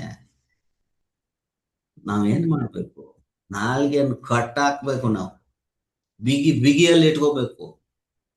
ಇದನ್ನೇ ಈ ತರ ವಿಷಯಗಳು ಮಾಡಿದ್ರೆ ಅದು ಏನಾಗುತ್ತೆ, ಏನಂತ ಕರೀತಾರೆ ದೇವ್ರ ಅದಕ್ಕೆ? ಉಪವಾಸ. ಇದು ಒಂಥರದ ಉಪವಾಸ, ದೇವ್ರಿಗೆ ಮೆಚ್ಚುಗೆ ಆಗುವಂತ ಉಪವಾಸ. ನೆಕ್ಸ್ಟ್ ಓದಿ ಸಿಸ್ಟರ್. ಹಸಿದವರಿಗೆ ಅನ್ನವನ್ನು ಹಂಚುವುದು. ನೋಡಿ, ನೆಕ್ಸ್ಟ್ ಹಸಿಯಾಗಿರೋರ್ಗೆ ಅನ್ನ ಹಂಚ್ಬೇಕು. ಇವಾಗ ಯಾರನ್ನ ನೋಡ್ಬೇಕು ಫಸ್ಟ್ ನಾವು, ಅವ್ರು ಮಾಡಿದ್ರ ಇಲ್ವಾ ಅಂತ ಯಾರನ್ನ ನೋಡ್ಬೇಕು ನಾವು? ಯೇಸು ಸ್ವಾಮಿನ. ಕರೆಕ್ಟ್. ಇವಾಗ ನೋಡಿ, ಅವ್ರು ಮಾಡಿದ್ರ ಇಲ್ವಾ? ಮಾಡಿದ್ರು. ಮಾಡಿದೆ ಅಂತ ಹೇಳಿದ್ರೆ ಯಾವಾಗ ಮಾಡಿದ್ರು, ಯಾವ ರೀತಿಯಾಗಿ ಹೇಳಿ ನೋಡೋಣ. ಅವರು ಬೋಧನೆ ಕೇಳಕ್ ಬಂದಾಗ 5,000 ಜನಕ್ಕ 4,000 ಜನಕ್ಕ ಕರೆಕ್ಟ್. ನೋಡಿ, ಎಲ್ರು ಕೂಡ ಇದನ್ನ ಹೇಳ್ತಾರೆ. ಎಲ್ಲ ಕೊಟ್ರು. ಅದು ಏನ್ ಕೊಟ್ರು? ರೊಟ್ಟಿನ್ ಕೊಟ್ರು, ಮೀನ್ ಕೊಟ್ರು. ಅದು ಲೋಕದಲ್ಲಿ ಇರೋರ್ಗೆ, ಅವ್ರ ಹಿಂದೆ ಹಿಂಬಾಲಿಸ್ಕೊಂಡು ಬಂದಿರೋರ್ಗೆ ಹಸಿವಾಗಿದ್ರು ಕೊಟ್ರು. ಆದ್ರೆ ನಾವು ಹಿಂಬಾಲನೆ ಮಾಡಿದ್ದಕ್ಕೂ ಅವ್ರು ಮಾಡಿದ್ದಕ್ಕೂ ವ್ಯತ್ಯಾಸ ಇದೆ. ಅಲ್ಲಿ ಕೂಡ 2 ಮಂದಿ ಜನ ಇದ್ರು. ಒಂದು ಸಾಮಾನ್ಯವಾದ ಜನಸಂಖ್ಯೆ ಇವ್ರಿಂದೆ ಬರ್ತಾ ಇದ್ರು. ಯಾಕೆ ಅಂತ ಹೇಳಿದ್ರೆ, ಇವ್ರು ರೋಗಿನ ಗುಣಪಡಿಸ್ತಾರೆ. ನಮ್ಮ ರೋಗದಲ್ಲಿದ್ದೀವಿ, ನಾವು ಗುಣಪಡಿಸ್ಕೊಳ್ಳೋಣ, ಅಲ್ಲಿ ಹೋಗೋಣ ಬನ್ನಿ, ಚೆನ್ನಾಗಿರೋ ವಿಷಯಗಳನ್ನ ಹೇಳ್ತಾರೆ, ಕೇಳೋಣ ಬನ್ನಿ, ಅದ್ಭುತವನ್ನ ಮಾಡ್ತಾರೆ, ನೋಡಕ್ಕಾದ್ರೂ ಹೋಗೋಣ, ಓಕೆ. ಊಟ ಕೊಡ್ತಾರ, ಉಣ್ಣೋಣ, ಊಟ ಕೊಡ್ತಾರೆ, ಫ್ರೀ, ಹೋಗೋಣ ಅಂತ ಬಂದಿರೋರು ಒಂದು ರೀತಿಯಾಗಿ ಒಂದು ಮಂದಿ ಜನ. ಇನ್ನೊಂದು ಮಂದಿ ಜನ ಅಂದ್ರೆ ಈ 12 ಶಿಷ್ಯರಿದ್ರಲ್ಲ, ಸ್ಪೆಷಲ್ ಅಟೆನ್ಷನ್ ಅವ್ರಿಗೆ. ಅವರು ದೇವರ ಹೆಜ್ಜೆ ಜಾಡಿಯಲ್ಲಿ ನಡೆಯಕ್ಕೆ ಒಂದು ಮಂದಿ ಜನ, ಅವ್ರಿಗೆ ಸಪರೇಟ್ ಆಗಿ ಫೀಡ್ ಮಾಡ್ತಾರೆ. ಅವ್ರಿಗೆ ಯಾವ ರೀತಿಯಾಗಿ ಫೀಡ್ ಮಾಡಿದ್ರು, ಯಾವ ರೀತಿಯಾಗಿ ಕೊಟ್ರು ಅವ್ರಿಗೆ? ಅವರು ಹಸಿವಾಗಿರ್ಬೇಕಾದ್ರೆ ಏನ್ ಹೇಳಿದೆ, ಏನ್ ಕೊಟ್ರು ಅವ್ರಿಗೆ ತಿನ್ನಕ್ಕೆ? ಅದೇ ರೊಟ್ಟಿನ ಕೊಟ್ರು. ಕೊಟ್ಬಿಟ್ಟು ಅವ್ರು ಹೇಳಿದ್ರು, ನಾನೇ ಆ ರೊಟ್ಟಿ, ಮೇಲಿಂದ ಇಳಿದು ಬಂದಿರುವ ಜೀವ ಉಳ್ಳ ಒಂದು ರೊಟ್ಟಿ, ಅಪ್ಪ ನನ್ನನ್ನು ತಿಂದ್ರೆ ನಿನ್ಗೆ ಇನ್ನ ಹಸಿವೆ ಆಗಲ್ಲಪ್ಪ ಅಂತ ಹೇಳಿ ಆ ಸುವಾರ್ತೆಯನ್ನು ಕೊಟ್ರು ಅವ್ರಿಗೆ. ಅವ್ರು ತಿಂದು ಅದನ್ ಪ್ರಕಾರ ಬದಲಾಗಿ ಅದಾದ ನಂತರ ಅವ್ರು ಮಾಡಿರುವ ಬಿತ್ತನೆ ಮೂಲಕ, ಸತ್ಯವೇದದ ಮೂಲಕ ನಮ್ಮ ಭಾರತ ರಾಜ್ಯಕ್ಕೂ ಬಂದು, ಕರ್ನಾಟಕಕ್ಕೆ ಬಂದು, ಬೆಂಗಳೂರಿನಾಗ ಬಂದು ನಮಗೂ ನಾವು ಇದರಲ್ಲಿ ಬೆಳೆದು ನಿಂತಿದ್ದೀವಲ್ಲ, ಇದು ಎಂತ ಒಂದು ಪೋಷಣೆ ದೇವರು ಕೊಟ್ಟಿರೋದು ಅಂತ ಒಂದು ಯೋಚನೆ ನಮ್ಮ ತಲೆಗೆ ಬರ್ಬೇಕು ನೋಡಿ. ಆ ಬರ್ಬೇಕಾದ್ರೆ ಅವ್ರು ಮಾಡಿ ಪರಿಪೂರ್ಣವಾಗಿ ಮಾಡಿ ಮುಗಿಸಿದ್ರು ಯೇಸು ಸ್ವಾಮಿ. ಆದ್ರೆ ನಾವುಗಳು ಇವಾಗ ನಮಗ್ ಬಂದ್ಬಿಡ, ನಾವು ಮಾಡ್ತೀವ ಉಪವಾಸ. ದೇವ್ರು ಹೇಳಿದಾರೆ, ನೀನ್ ಉಪವಾಸ ಮಾಡ್ಬೇಕಾದ್ರೆ ಏನ್ ಮಾಡ್ಬೇಕು? ಯಾರಿಗ ಹಸಿವಾಗಿದೆಯೋ ಅವ್ರಿಗೆ ಹೋಗಿ ಊಟ ಕೊಡ್ಬೇಕು. ನೀನು ಕೊಡ್ತೀವ ನಾವು? ಹ್ಞೂ ಅಂತ ಹೇಳ್ತಾರೆ. ಯಾವ ರೀತಿ ಕೊಡ್ತೀವಿ? ನಮ್ಗೇನಿಲ್ಲ, ನಾವು ಹಸಿವಾದ್ರೆ ಪಾಪ ನಾವು ಕೊಡ್ತೀವಿ. ಯಾವಾಗ ಕೊಡ್ತೀವಿ ಅಂತ ಹೇಳಿದ್ರೆ, ನಮ್ಗೇನೋ ಒಂದು ಫಂಕ್ಷನ್ ಆಗೋಯ್ತು ನೋಡಿ, ಫಂಕ್ಷನ್ ಎಲ್ಲ ಗ್ರ್ಯಾಂಡ್ ಆಗಿ ಮಾಡ್ತೀವಿ, ಜನ ಬರ್ತಾರೆ, ಊಟ ಎಲ್ಲ ಮಾಡ್ತೀವಿ, ನಾನ್ ವೆಜಿಟೇರಿಯನ್ ಅದು ಇದು ಎಲ್ಲ ಮಾಡ್ತೀವಿ. ಮಾಡಿ ಅಲ್ಲಿ ಮಿಕ್ಕಿತ್ತು ಇರುತ್ತಲ್ಲ, ಜಾಸ್ತಿ ಮಿಕ್ಕೋಗಿರುತ್ತೆ. ಅವಾಗ ನಮ್ಗೇನಾಗುತ್ತೆ ಅಂದ್ರೆ, ಅವಾಗ ನಮ್ಮ ಮೈಂಡಲ್ಲಿ, ನಮ್ಮ ಹೃದಯದಲ್ಲೆಲ್ಲ ಒಂದು ಅದ್ಭುತವಾದ ಪ್ರೀತಿ ಬಂದ್ಬಿಡುತ್ತೆ. ಯಾರಿಗೆ? ನಮಗೆ ಯಾರನ್ನ ಸಹಾಯ ಮಾಡ್ಬೇಕು ಅಂತ. ಅಯ್ಯೋ ಬಡವರಿಗೆ ಏನು ಇಲ್ದೇ ಇರೋರ್ಗು ಕೊಟ್ಬಿಡೋಣ ಅಂತ ಅಲ್ವಾ? ಮಿಕ್ಕಿದ ಮೇಲೆನೆ ಕೊಡೋದಿಕ್ಕೆ ನಮ್ಗೆ ಬರೋದು. ಯಾಕೆ?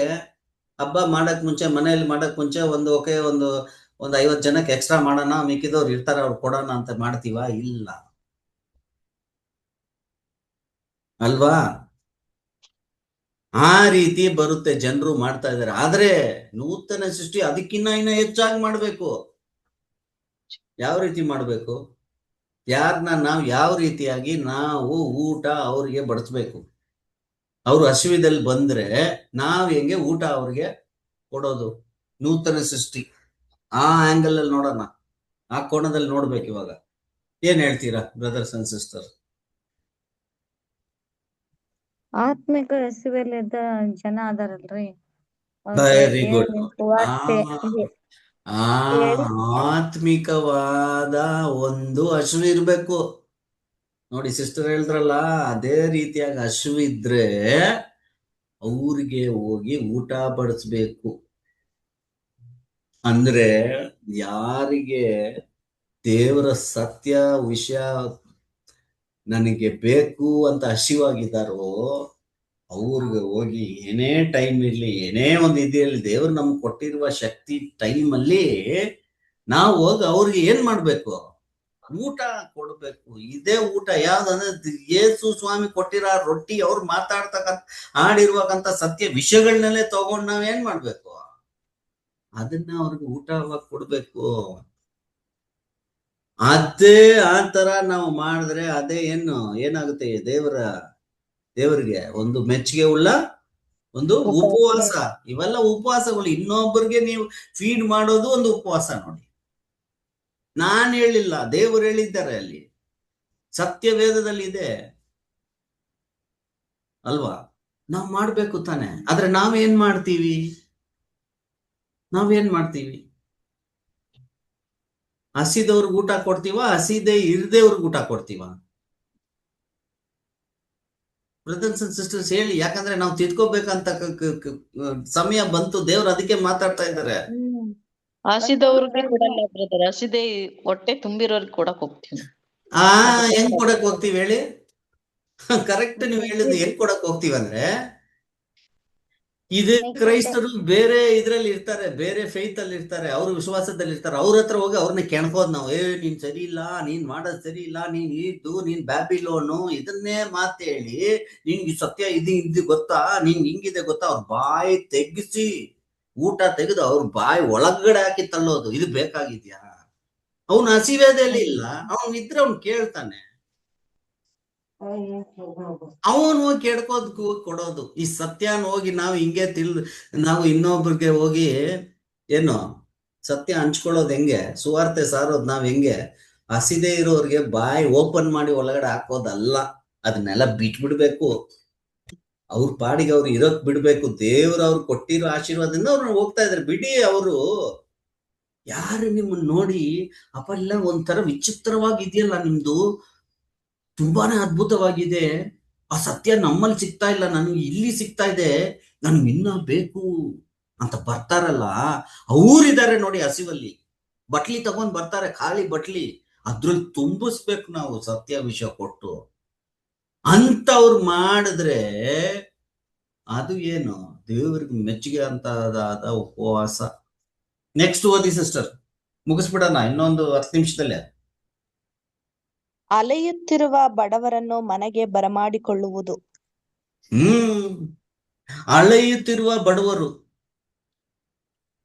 ಯಾವ ರೀತಿ ಆಗುತ್ತೆ ಅಂತ ಹೇಳಿದ್ರೆ, ನೀವು ಊಟ ಕೊಡ್ತೀರಲ್ಲ, ಅವನು ಹಸಿವು ಅಂತ ಬಂದಲ್ಲ, ಅವನ್ ಊಟ ಸ್ವಲ್ಪ ಸ್ವಲ್ಪ ನೀವು ಡೈಲಿ ಆಗ್ತಾ ಇದ್ದಂಗೆ ಅವನು ಹಳೇದಲ್ಲ, ನಾನು ಬಾಳಿದ್ದು ಬಾಳಲ್ಲ, ನಾನು ತಿಂದಿದ್ದು ಊಟ ಅಲ್ಲ, ವ್ಯರ್ಥ, ಅದ್ ಸರಿ ಇಲ್ಲ, ದೇವ್ರಿಗೆ ಮೆಚ್ಚುಗೆ ಆಗ್ತಾ ಅಂತ ವಿಷಯ ಇಲ್ಲ, ಅದ್ರಲ್ಲಿ ಪಾಯ್ಸನ್ ಇದೆ, ಇದು ಜೀವ ಇರ್ತಕ್ಕಂಥ ಸುವಾರ್ತೆ ನನಗೆ ಬಂದಿದೆಯಲ್ಲ, ಇವ್ರು ಕೊಟ್ರು ನಾನು ತಿಂತಾ ಇದ್ದೀನಿ ಅಂತ ಹೇಳಿ ತಿಂತಾ ತಿಂತಾ ಅವ್ನು ಬೆಳೀತಾ ಬರ್ಬೇಕಾದ್ರೆ ಆ ಕಡೆ ಇರೋರು ಅಂದ್ರೆ ಅವ್ರ ಜೊತೆಲಿ ಇದ್ರಲ್ಲ, ಮೊದಲು ಇವ್ರು ಯಾರ ಜೊತೆಲಿ ಇದ್ರಲ್ಲ, ಅವ್ರನ್ನ ಏನ್ ಮಾಡ್ತಾರೆ, ನೀನ್ ಇಲ್ಲಿ ಇರ್ಬೇಡಪ್ಪ, ನೀನ್ ಸರಿ ಇಲ್ಲ ಅಂತ ಅವ್ರನ್ನ ಏನ್ ಮಾಡ್ಬಿಡ್ತಾರೆ, ಕರ್ಸ್ಬಿಡ್ತಾರೆ ಹೊರಗಡೆ. ಕಳಿಸ್ಬೇಕಾದ್ರೆ ಅವರು ಆ ಸಭೆಯಲ್ಲಿ ಇರಲ್ಲ, ಬಂದು ಹೊರಗಡೆ ಇರ್ಬೇಕಾದ್ರೆ ಅವರು ಅಪರಿಚಿತರಾಗಿರ್ತಾರೆ, ಇಲ್ಲಿ ಅಲ್ಲಿ ಓಡಾಡ್ತಾ ಇರ್ತಾರೆ. ಅವ್ರನ್ನ ನಾವ್ ಏನ್ ಮಾಡ್ಬೇಕು, ನಮ್ಮಲ್ಲಿ ತಗೋಬೇಕು, ಅವ್ರನ್ನ ನಮ್ಮ ಎಕ್ಲೀಶಾಗಿ ತಗೋಬೇಕು, ನಮ್ಮ ಸ್ವಂತ ಕುಟುಂಬಲಾಗಿ ಟ್ರೀಟ್ ಮಾಡ್ಬೇಕು, ಈ ಫೆಲೋಶಿಪ್ ಮೀಟಿಂಗ್ ಅಲ್ಲಿ ಅವ್ರಿಗೆ ಮರ್ಯಾದೆ ಕೊಟ್ಟು ಅವ್ರನ್ನ ನಡೆಸ್ಬೇಕು, ಅದನ್ನ ಮಾಡ್ಬೇಕು. ಓದಿ ಸಿಸ್ಟರ್ ಇನ್ನೊಮ್ಮೆ ಅದೇ ಬಗ್ಗೆ. ಅಲೆಯುತ್ತಿರುವ ಬಡವರನ್ನು ಮನೆಗೆ ಬರಮಾಡಿಕೊಳ್ಳುವುದು. ಅಳೀತಾ ಇರ್ತಾರೆ ಅವ್ರು, ಯಾಕಂದ್ರೆ ಅಲ್ಲಿ ಜಾಗ ಇಲ್ಲಪ್ಪ, ನನಗೆ ಇಲ್ಲಿ ಹೊಸದಲ್ಲೂ ಸೆಂಟರ್ ಮಧ್ಯದಲ್ಲಿ ಇದ್ದೀನಿ, ನಾನು ಅಳೀತಾ ಇರ್ಬೇಕಾದ್ರೆ ಇವ್ರನ್ನ ಏನ್ ಮಾಡ್ಬೇಕು, ಹೋಗಿ ತಬ್ಕೊಂಡು ಅವ್ರನ್ನ ಬಾರಪ್ಪ, ಕಷ್ಟನ ಸುಖನ ಹೊಂದ್ಕೊಂಡು ಒಂದೇ ಕುಟುಂಬವಾಗಿ ಇರೋಣ ಅಂತೇಳಿ ನಮ್ಮಲ್ಲಿ ಸೇರ್ಸ್ಕೊಳ್ಳೋದು. ಒಂದೇ ಕುಟುಂಬ, ಒಂದೇ ಶ್ವಾಸ, ಒಂದೇ ಕುರಿಮರಿ, ನಮ್ಗೆಲ್ಲ ಇರೋದು ಒಬ್ಬ ಕುರುಬ, ಅವನ ಹಿಂದೆ ಹೋಗೋಣ ಬನ್ನಿ ಅಂತ ಹೇಳಿ ಕರ್ಕೊಳ್ತೀವಿ. ನಾವೆಲ್ಲ ಕುರಿಗಳು ಅಂತ ಹಾಡ್ತೀವಲ್ವಾ ನಾವು, ಒಂದೇ ಕುಟುಂಬದವರು, ಒಂದೇ ವಿಶ್ವಾಸವು ನಮ್ಗಿರೋದು. ಹಾಡು ಮಾತ್ರ ಜೋರಾಗಿ ಹಾಡ್ಬಿಡ್ತೀವಿ. ನಿಜ ವಿಷಯದಲ್ಲಿ ಮಾಡ್ತೀವ ನೋಡಿ, ಇಲ್ಲಿ ಯೇಸು ಸ್ವಾಮಿ ಅದೇ ತರ ಮಾಡಿದ್ರು. ಅದಕ್ಕೆ ಅಲ್ಲಿ ಹೇಳಿದ್ರಲ್ಲ, ಅವ್ರನ್ನ ಕರ್ಕೊಂಡ್ರ, ಅವ್ರನ್ನ ಯಾರನ್ನ, ಪುರಜಾತಿ ಏನೋ ಅನ್ಯ ಸ್ತ್ರೀ, ಅನ್ಯ ಇವ್ರನಲ್ಲಿ ಇರೋರ್ನೆಲ್ಲ ಈ ಆಶೀರ್ವಾದ ಕೊಟ್ರಲ್ಲ, ಅದೇ ರೀತಿ ನಾವು ಮಾಡ್ತೀವ. ನೆಕ್ಸ್ಟ್ ಓದಿ ಸಿಸ್ಟರ್. ಬೆತ್ತಲೆಯವರನ್ನು ಕಂಡಾಗೆಲ್ಲ ಅವರಿಗೆ ಹೊದಿಸುವುದು. ಮಾಡ್ತೀವಾ? ಫಸ್ಟ್ ಯೇಸು ಸ್ವಾಮಿ ಮಾಡಿದ್ರ ನೋಡೋಣ. ಬೆತ್ತಲೆ ಅಂತ ಹೇಳಿದ್ರೆ ಏನು, ಬಟ್ಟೆನೇ ಇಲ್ಲ, ನೇಕಡ್ ಆಗಿ ಇರೋರ್ನ, ಅಂದ್ರೆ ಹಸಿವು ಅಂತ ಬಂದಲ್ಲ, ಅವನು ಊಟ ಕೊಟ್ಟವಲ್ಲ, ಅವನು ಹಳೇದು ಸರಿ ಇಲ್ಲ ಅಂತ ಹೇಳಿ ಅವನು ಮಧ್ಯದಲ್ಲಿ ಇಲ್ಲಿ ಅಳದಾಡ್ತಾ ಇದ್ದ, ಅವನಿಗೆ ಶೆಲ್ಟರ್ ಕೊಟ್ವಿ ನಾವು, ನಮ್ಮಲ್ಲಿ ಜೊತೆಲಿ ಸೇರ್ಕೊಂಡ್ವಿ. ಅವಾಗ ಅವನ್ ಏನಾಯ್ತು ಅಂತ ಹೇಳಿದ್ರೆ, ಅವನು ಹಾಕೊಂಡಿರೋ ವಸ್ತ್ರ ಫಸ್ಟ್ ಎಲ್ಲ ಸರಿ ಇಲ್ಲ, ಹಳೆಯದು ಅಂತ ಹೇಳಿ ಕಿತ್ತು ಬಿಸಾಕದ, ಅವನು ಬೆತ್ತಲೆ ಆದ. ಬೆತ್ತಲೆ ಆಗ್ಬೇಕಾದ್ರೆ ಯಾವಾಗ ಆಗ್ತೀವಿ, ಒಡನ್ಬಡಿಕೆ ಮಾಡ್ತೀವಲ್ಲ, ಯಾವಾಗ ಯಾವ ರೀತಿಯಾಗಿ ಒಡನ್ಬಡಿಕೆ, ದೀಕ್ಷಾ ಸ್ಥಾನ ಮಾಡ್ಬೇಕಾದ್ರೆ ಒಡನ್ಬಡಿಕೆ ಮಾಡಿ ನೂತನ ಸೃಷ್ಟಿಯಾಗಿ ಇರ್ಬೇಕಾದ್ರೆ ನಮಗೆಲ್ಲ ಯೇಸು ಸ್ವಾಮಿ ಕೊಟ್ಟಿದ್ದು ಬಟ್ಟೆ ಏನಂತೆ, ಏನ್ ಬಟ್ಟೆ ಕೊಟ್ರು, ಅವ್ರ ಬಟ್ಟೆ ಕೊಟ್ರು, ನೀತಿ ವಸ್ತ್ರ. ನೀತಿ ವಸ್ತ್ರ ನಮಗ್ ಕೊಟ್ರಲ್ಲ ದೇವ್ರು, ಯೇಸು ಸ್ವಾಮಿ ನಮಗ್ ಕೊಟ್ರಲ್ಲ, ಅದೇ ವಸ್ತ್ರ ಅವ್ರಿಗೆ ಕೊಡೋದಿಕ್ಕೆ ಸ್ವಾಮಿ ನಾವು ಅನುಕೂಲ ಮಾಡ್ಕೊಡ್ಬೇಕು, ನಮ್ಮಲ್ಲಿ ಇರುವ ಸ್ವಲ್ಪ ಶಕ್ತಿಯಲ್ಲಿ. ಅದಕ್ಕೆ ಏನ್ ಮಾಡ್ಬೇಕು ಅಂದ್ರೆ ಅವ್ನು ಪೋಷಣೆನ ಕೊಡ್ಬೇಕು. ಸುಮಾರು ಕ್ಲಾಸ್ಗಳು ತಗೊಂಡು ಅವನ ಸ್ವಯ ಬುದ್ಧಿಯಲ್ಲಿ ತಿಳುವಳಿಕೆಯಿಂದ ನಾನೇ, ಅವ್ನು ಒತ್ತಾಯ ಮಾಡಬಾರ್ದು ಯಾರು, ನಾನೇ ದೀಕ್ಷಾ ಸ್ನಾನ ಮಾಡ್ತೀನಿ, ಇನ್ ಮೇಲೆ ನಾನು ಒಡನ್ಬಡಿಕೆ ಮಾಡ್ತೀನಿ ಅಂತ ಅವ್ರು ಬಂದಾಗ ನೀವು ಅವ್ರಿಗೆ ವಸ್ತ್ರ ಕೊಡಕ್ಕೆ ಒಂದು ಮಾರ್ಗವಾಗಿದ್ರಿ. ಮಾಡ್ತೀವ ನಾವು?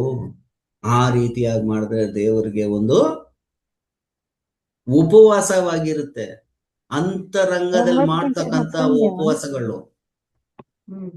ಏನ್ ಸಿಸ್ಟರ್, ಲೇಟ್ ಆಗೋಯ್ತಾ? ಮುಗಿಸ್ಬಿಡೋಣ, ಇನ್ನೊಂದು ಎರಡು ವಿಷಯ ಅಷ್ಟೇ. ಇಲ್ಲ ಬ್ರದರ್, ಅವ್ರೇನೋ ಬೇರೆ ಮಾತಾಡ್ತಾ ಇದ್ರು. ಹಾ, ಓಕೆ. ಸೊ ನೆಕ್ಸ್ಟ್ ಓದಿ ಸಿಸ್ಟರ್. ನಿನ್ನಂತೆ ನರನಾಗಿರುವ ಯಾವನಿಗೇ ಆಗಲಿ ಮುಖ ತಪ್ಪಿಸಿಕೊಳ್ಳದಿರುವುದು. ಇದು ತುಂಬಾ ಮುಖ್ಯ. ನಿನ್ನಂತೆ ಯಾರು? ನರನಾಗಿರುವ ಇನ್ನೊಬ್ಬನಿಗೆ ಮುಖ ತೀರಿಸ್ಕೊಳ್ಳೋದು ಅಂತ ಹೇಳಿದ್ರೆ, ನಮ್ಮಂತೆ ಇರೋನು ಇನ್ನೊಬ್ರು ಯಾರಂತೆ? ಯಾರು ನಮ್ಮಂತೆ ಇರೋರು? ಇವಾಗ ಯಾರು ಇನ್ನೊಬ್ರು?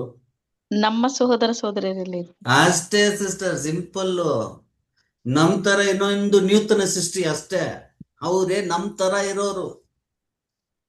ಅವ್ರಿಗೆ ನಾವು ಯಾವ ರೀತಿ ತಿಳ್ಕೊಬೇಕಂದ್ರೆ, ನಾನು ಅವನು ಒಂದೇ ಶರೀರ, ನಾನು ಸಿಸ್ಟರ್ ಒಂದೇ ಶರೀರ, ನಾನು ಬ್ರದರ್ ಒಂದೇ ಶರೀರ, ನನ್ನಲ್ಲಿ ಓಡ್ತಕ್ಕಂಥ ರಕ್ತ ಒಂದೇ. ಯಾವ ರೀತಿಯಾಗಿ ನಾವು ತಿಳುವಳಿಕೆ ನಮ್ಮ ಬುದ್ಧಿ ಎಷ್ಟು ಮೇಲಕ್ಕೆ ಮಟ್ಟಕ್ಕೆ ಹೋಗ್ಬೇಕು ಅಂತ ಹೇಳಿದ್ರೆ, ಆ ಪರಿಶುದ್ಧಾತ್ಮ ನಮಗೆ ಆ ವಚನಗಳು ಬಂದು ನಿಂತ್ಕೊಳ್ತೆ. ಏನ್ ಹೇಳುತ್ತೆ? ನೀವೆಲ್ಲರೂ ಕೂಡ ಒಂದೇ ಶರೀರದಲ್ಲಿರೋರು. ನೀವೆಲ್ಲ ಅನೇಕ ಮಂದಿ ಜನರು ಇದ್ರು ಕೂಡ ನೀವೆಲ್ಲ ಒಂದೇ ಶರೀರದಲ್ಲಿದ್ದೀರಾ. ಯೇಸು ಸ್ವಾಮಿ ಶರೀರ, ಅವ್ರ ತಲೆ, ನೀವೆಲ್ಲ ಏನಾಗಿದ್ದೀರಾ? ಅಂಗವಾಗಿರ್ಬೇಕಾದ್ರೆ ಅಂಗದಲ್ಲಿ 1,44,000 ನೂತನ ಸೃಷ್ಟಿಗಳಿದ್ದಾರೆ. ಅಂದ್ರೆ ಅವರು ನಮ್ ತರನೇ ಇರ್ತಾರಲ್ಲ, ಅದೇ ಮಾಂಸ, ಅದೇ ರಕ್ತ. ಅವರಿಗೆ ನಾವ್ ಏನ್ ಮಾಡ್ಬೇಕು? ಮುಖನ ತೀರ್ಸ್ಕೋಬಾರ್ದು. ಎಂತ ಕಷ್ಟದಲ್ಲಿದ್ರು, ಕೆಲವೊಂದ್ ಟೈಮಲ್ಲಿ ಇನ್ನೊಂದು ನೂತನ ಸೃಷ್ಟಿ ಒಂದ್ ತಪ್ಪು ಕೆಲಸ ಮಾಡಿರ್ತಾರೆ, ಏನೋ ಒಂದ್ ಮಾತಾಡಿರ್ತಾರೆ. ಅವಾಗ ನಾವೇನ್ ಮಾಡ್ಬೇಕು? ಕಣ್ಣಿಗೆ ಕಣ್ಣು, ಹಲ್ಲಿಗೆ ಹಲ್ಲು. ಅವ್ರು ಒಟ್ಟರು ನಾನು ಹೊಡಿತೀನಿ ಅಂತ ಹೊಡಿಯಕ್ಕಾಗುತ್ತಾ? ಅದು ನ್ಯಾಯ ಪ್ರಮಾಣ. ಅದು ಇಳಿಸ್ಬಿಟ್ರು. ಇವಾಗ ಏನು? ಪ್ರೀತಿ ತೋರಿಸ್ಬೇಕು. ಮಾಡ್ತೀವಾ? ಮಾಡಕ್ಕಾಗುತ್ತಾ? ಇದು ಮಾಡ್ತಾ ಬಂದ್ರೇನೆ ಪರಿವರ್ತನೆ ಆಗೋದು ನಮ್ಮ ಬಾಳಲ್ಲಿ. ಅದೇ ನಾವ್ ಏನ್ ಮಾಡ್ತೀವಿ ಅಂತ ಹೇಳಿದ್ರೆ, ಉಪವಾಸ ಇದ್ಕೊಂಡು ಪರಿವರ್ತನೆ ಮಾಡೋದೇ. ಇಂಥ ಉಪವಾಸ ನೀವು ಮಾಡಿ ನನಗೆ ಮೆಚ್ಚುಗೆ ಆಗ್ತಕ್ಕಂಥ ಉಪವಾಸ ಅಂತ ಹೇಳ್ತಾರೆ. ನೀನ್ ಇದನ್ ಮಾಡಿದ್ರೆ 8ನೇ ವಚನದಲ್ಲಿ ಲಾಸ್ಟ್ ಅಲ್ಲಿ ಹೇಳ್ತಾರೆ, ನೀನ್ ಇದು ಮಾಡಿದ್ರೆ ನೀತಿವಂತನಾಗ್ತಾ ಬರ್ತೀಯ. ನೀನು, ನಾನ್ ನಿನ್ ಜೊತೆಯಲ್ಲಿ ಇರ್ತೀನಿ, ನಿನ್ನನ್ ಕಾಪಾಡ್ತೀನಿ, ನನ್ನ ಕೈ ಒಳಗಡೆ ಇಟ್ಕೊಳ್ತೀನಿ ಅಂತ ಹೇಳ್ತಾರೆ. ಓದ್ಬಿಡೋಣ ನೋಡಿ 8ನೇ ವಚನ. ಇವುಗಳೇ ನನಗೆ ಇಷ್ಟವಾದ ಉಪವಾಸ ವ್ರತ ಅಲ್ಲವೇ? ಇದನ್ನು ಆಚರಿಸುವಾಗ ನಿಮಗೆ ಬೆಳಕು ಉದಯದಂತೆ ಭೇದಿಸಿಕೊಂಡು ಬರುವುದು. ನೀವು ಕ್ಷೇಮವು ಬೇಗನೆ ವಿಕಸಿಸುವುದು. ನಿಮ್ಮ ಧರ್ಮವು ನಿಮಗೆ ಮುಂಬಲವಾಗಿ ಮುಂದುವರಿಯುವುದು. ಯೆಹೋವನ ಮಹಿಮೆಯು ನಿಮಗೆ ಹಿಂಬಲವಾಗಿರುವುದು. ಯೆಹೋವನ ಮಹಿಮೆ ನಮ್ಮ ಮುಂದೆ ಹಿಂಬಲವಾಗಿರುತ್ತೆ. ಅದು ಹಂಗೆ ಗಾರ್ಡ್ ಮಾಡ್ತಾ ಬರುತ್ತೆ. ದೇವರ ಮಹಿಮೆ ನಮ್ಮ ಮೇಲೆ ಯಾವಾಗ್ಲೂ ಇದ್ದು ಇರುತ್ತೆ. ಹಿಂದ್ಗಡೆ ಅವ್ರು ನಿಂತಿರ್ತಾರೆ, ನಮ್ಮ ಮೇಲೆ ಇರ್ತಾರೆ, ಮುಂದೆ ನಮಗೆ ನಿಂತ್ಕೊಂಡು ಮಾರ್ಗವಾಗಿ ಹೋಗ್ತಾರೆ. ನೀತಿವಂತರಾಗೋದಿಕ್ಕೆ. ಯಾಕಂತ ಹೇಳಿದ್ರೆ, ನೋಡ್ತಾ ಇದ್ರೆ ದೇವರು ನಮ್ಗೆ, ನಿನ್ ಕಣ್ಣಿಲ್ವಾ ಅಂತ ಕೇಳಿದ್ರಲ್ಲ, ನಾವ್ ಕೇಳಕ್ ಬರಲ್ಲ ಅಲ್ಲಿಗೆ. ನೋಡ್ತಾ ಇದಾರಪ್ಪ ಅವರು, ತೂಗೋದಿಲ್ಲ, ನಿದ್ದೆ ಮಾಡುವುದೇ ಇರುವ ದೇವರು, ಇಸ್ರಾಯೇಲ್ ದೇವರು. ನಮ್ಮನ್ನ ನಾವು ಕೇಳಕ್ಕಾಗುತ್ತೆ? ಅವ್ರು ನೋಡ್ತಾ ಇದ್ದಾರೆ. ನೋಡ್ತಾ ಇದ್ದಂಗೆ ಈ ಪರಿವರ್ತನೆ ಮಾಡ್ತಾ ಮಾಡ್ತಾ ಬಂದು ನೂತನ ಸೃಷ್ಟಿ ಬೆಳೀತಾ ಇದ್ರೆ, ಇದು ಒಂದು ಫಾಸ್ಟಿಂಗ್ ಅಂದ್ರೆ ಇಂಥ ಒಂದು ಫಾಸ್ಟ್ ಮಾಡೋದು, ಉಪವಾಸ ಇರೋದು ದೇವರಿಗೆ ಮೆಚ್ಚುಗೆ ಆಗಿ ನಮ್ಮನ್ನ ಪರಿವರ್ತನೆ ನೋಡ್ತಾ ಇದ್ದಾರೆ.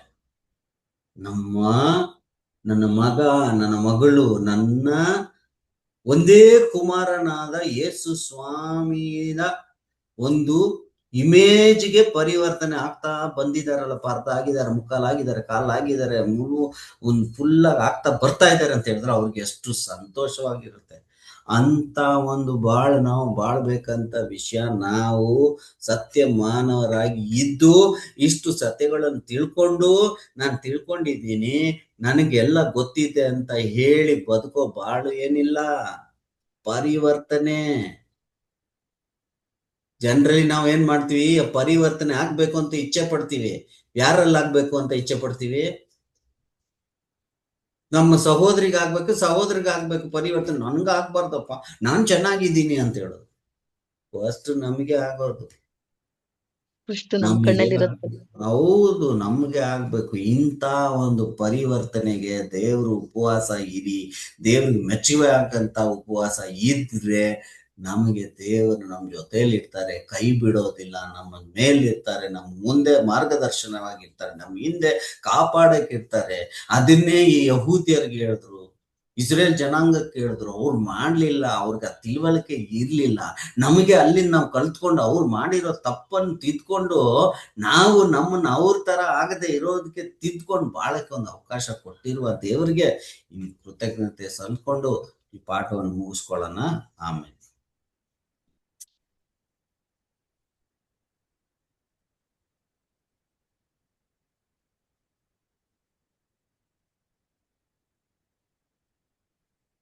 ಯಾರಾದ್ರೂ ಪ್ರೇಯರ್ ಮಾಡ್ತಾರಾ? ಬ್ರದರ್ ಸಂತೋಷ್ ಬ್ರದರ್ ಇದ್ದಾರೆ ನೋಡಿ. ಮಾಡ್ತೀನಿ ಬ್ರದರ್. ನಮ್ಮನ್ನು ಬಹಳವಾಗಿ ಪ್ರೀತಿಸುವ ಪರಿಶುದ್ಧನಾದ ಪರಲೋಕದಲ್ಲಿರುವ ನಮ್ಮ ತಂದೆಯಾದ ದೇವರೇ, ಈ ಒಂದು ರಾತ್ರಿಯ ಸಮಯಕ್ಕಾಗಿ ಒಂದನೇ ಕೃತಜ್ಞತೆಯನ್ನು ಸಲ್ಲಿಸ್ತೇನೆ. ನಿನ್ನ ನಾಮವನ್ನು ಸ್ತುತಿಸುವಂತೆ, ನಿನ್ನ ಜೀವವುಳ್ಳ ವಾಕ್ಯಗಳನ್ನ ಧ್ಯಾನಿಸುವಂತೆ ಕೊಟ್ಟಂತ ಈ ಸಮಯಕ್ಕಾಗಿ ಮತ್ತೆ ಈ ಒಳ್ಳೆಯ ಸಂದರ್ಭಕ್ಕಾಗಿ ಸಹ ಸ್ತೋತ್ರ ಮಾಡುವನಾಗಿದ್ದೇನೆ. ತಂದೆಯ ದೇವರೇ, ನಿಮ್ಮ ಮಕ್ಕಳನ್ನ ಜೂಮ್ ಮೀಟಿಂಗ್ ಮುಖಾಂತರ ಕೂಡಿಸಿ ಬ್ರದರ್ ಮುಖಾಂತರ ನಮಗೆ ಬೇಕಾದ ಒಂದು ಉಪವಾಸದ ಬಗ್ಗೆ ವಿವರವಾಗಿ ನೋಡುವಂತೆ ಕೇಳುವಂತೆ ಕೊಟ್ಟಂತ ಒಂದು ಭಾಗ್ಯಕ್ಕಾಗಿ ಧನ್ಯತೆಗಾಗಿ ಸಹ ಸ್ತೋತ್ರ ಮಾಡುವನಾಗಿದ್ದೇನೆ. ತಂದೆಯ ದೇವರೇ, ಇದೇ ಪ್ರಕಾರ ನಾವು ಆತ್ಮಿಕವಾದ ಉಪವಾಸದ ಒಂದು ವಿಷಯಗಳನ್ನ ಕಲಿತ್ಕೊಂಡಿದ್ದೇವೆ. ಮತ್ತೆ ನಮ್ಮ ಜೀವಿತದಲ್ಲಿ ನಮ್ಮ ಹೃದಯದಲ್ಲಿ ಅಳವಡಿಸಿಕೊಂಡು ಅದೇ ಪ್ರಕಾರ ನಾವು ಜೀವಿಸಲು ಸಹಾಯ ಮಾಡಿ ಅಂತ ಬೇಡ್ತೇನೆ. ಬಂದಿರೋ ಮಕ್ಕಳಿಗಾಗಿ ಸಹ ಆಶೀರ್ವದಿಸಿ, ಬ್ರದರ್ನ ಸಹ ಆಶೀರ್ವದಿಸಿ, ನಮಗೊಂದು ಒಳ್ಳೆ ಪಾಠವನ್ನ ಕೊಟ್ಟಿದ್ದಕ್ಕಾಗಿ ಮತ್ತೊಂದು ಬಾರಿ ನಿಮಗೆ ಕೃತಜ್ಞತೆಗೊಳ್ಳಲಾಗಿದ್ದೇನೆ. ಈ ಪುಟ್ಟ ಪ್ರಾರ್ಥನೆಯನ್ನು ನಿಮ್ಮ ಒಬ್ಬನೇ ಮಗನು, ನಮ್ಮೆಲ್ಲರಿಗೂ ರಕ್ಷಕನು ಒಡೆಯನು ಆಗಿರುವ ಯೇಸುವಿನ ನಾಮದಲ್ಲಿ ಪ್ರಾರ್ಥಿಸುತ್ತೇನೆ, ನನ್ನ ತಂದೆ. ಆಮೆನ್. ಆಮೇಲೆ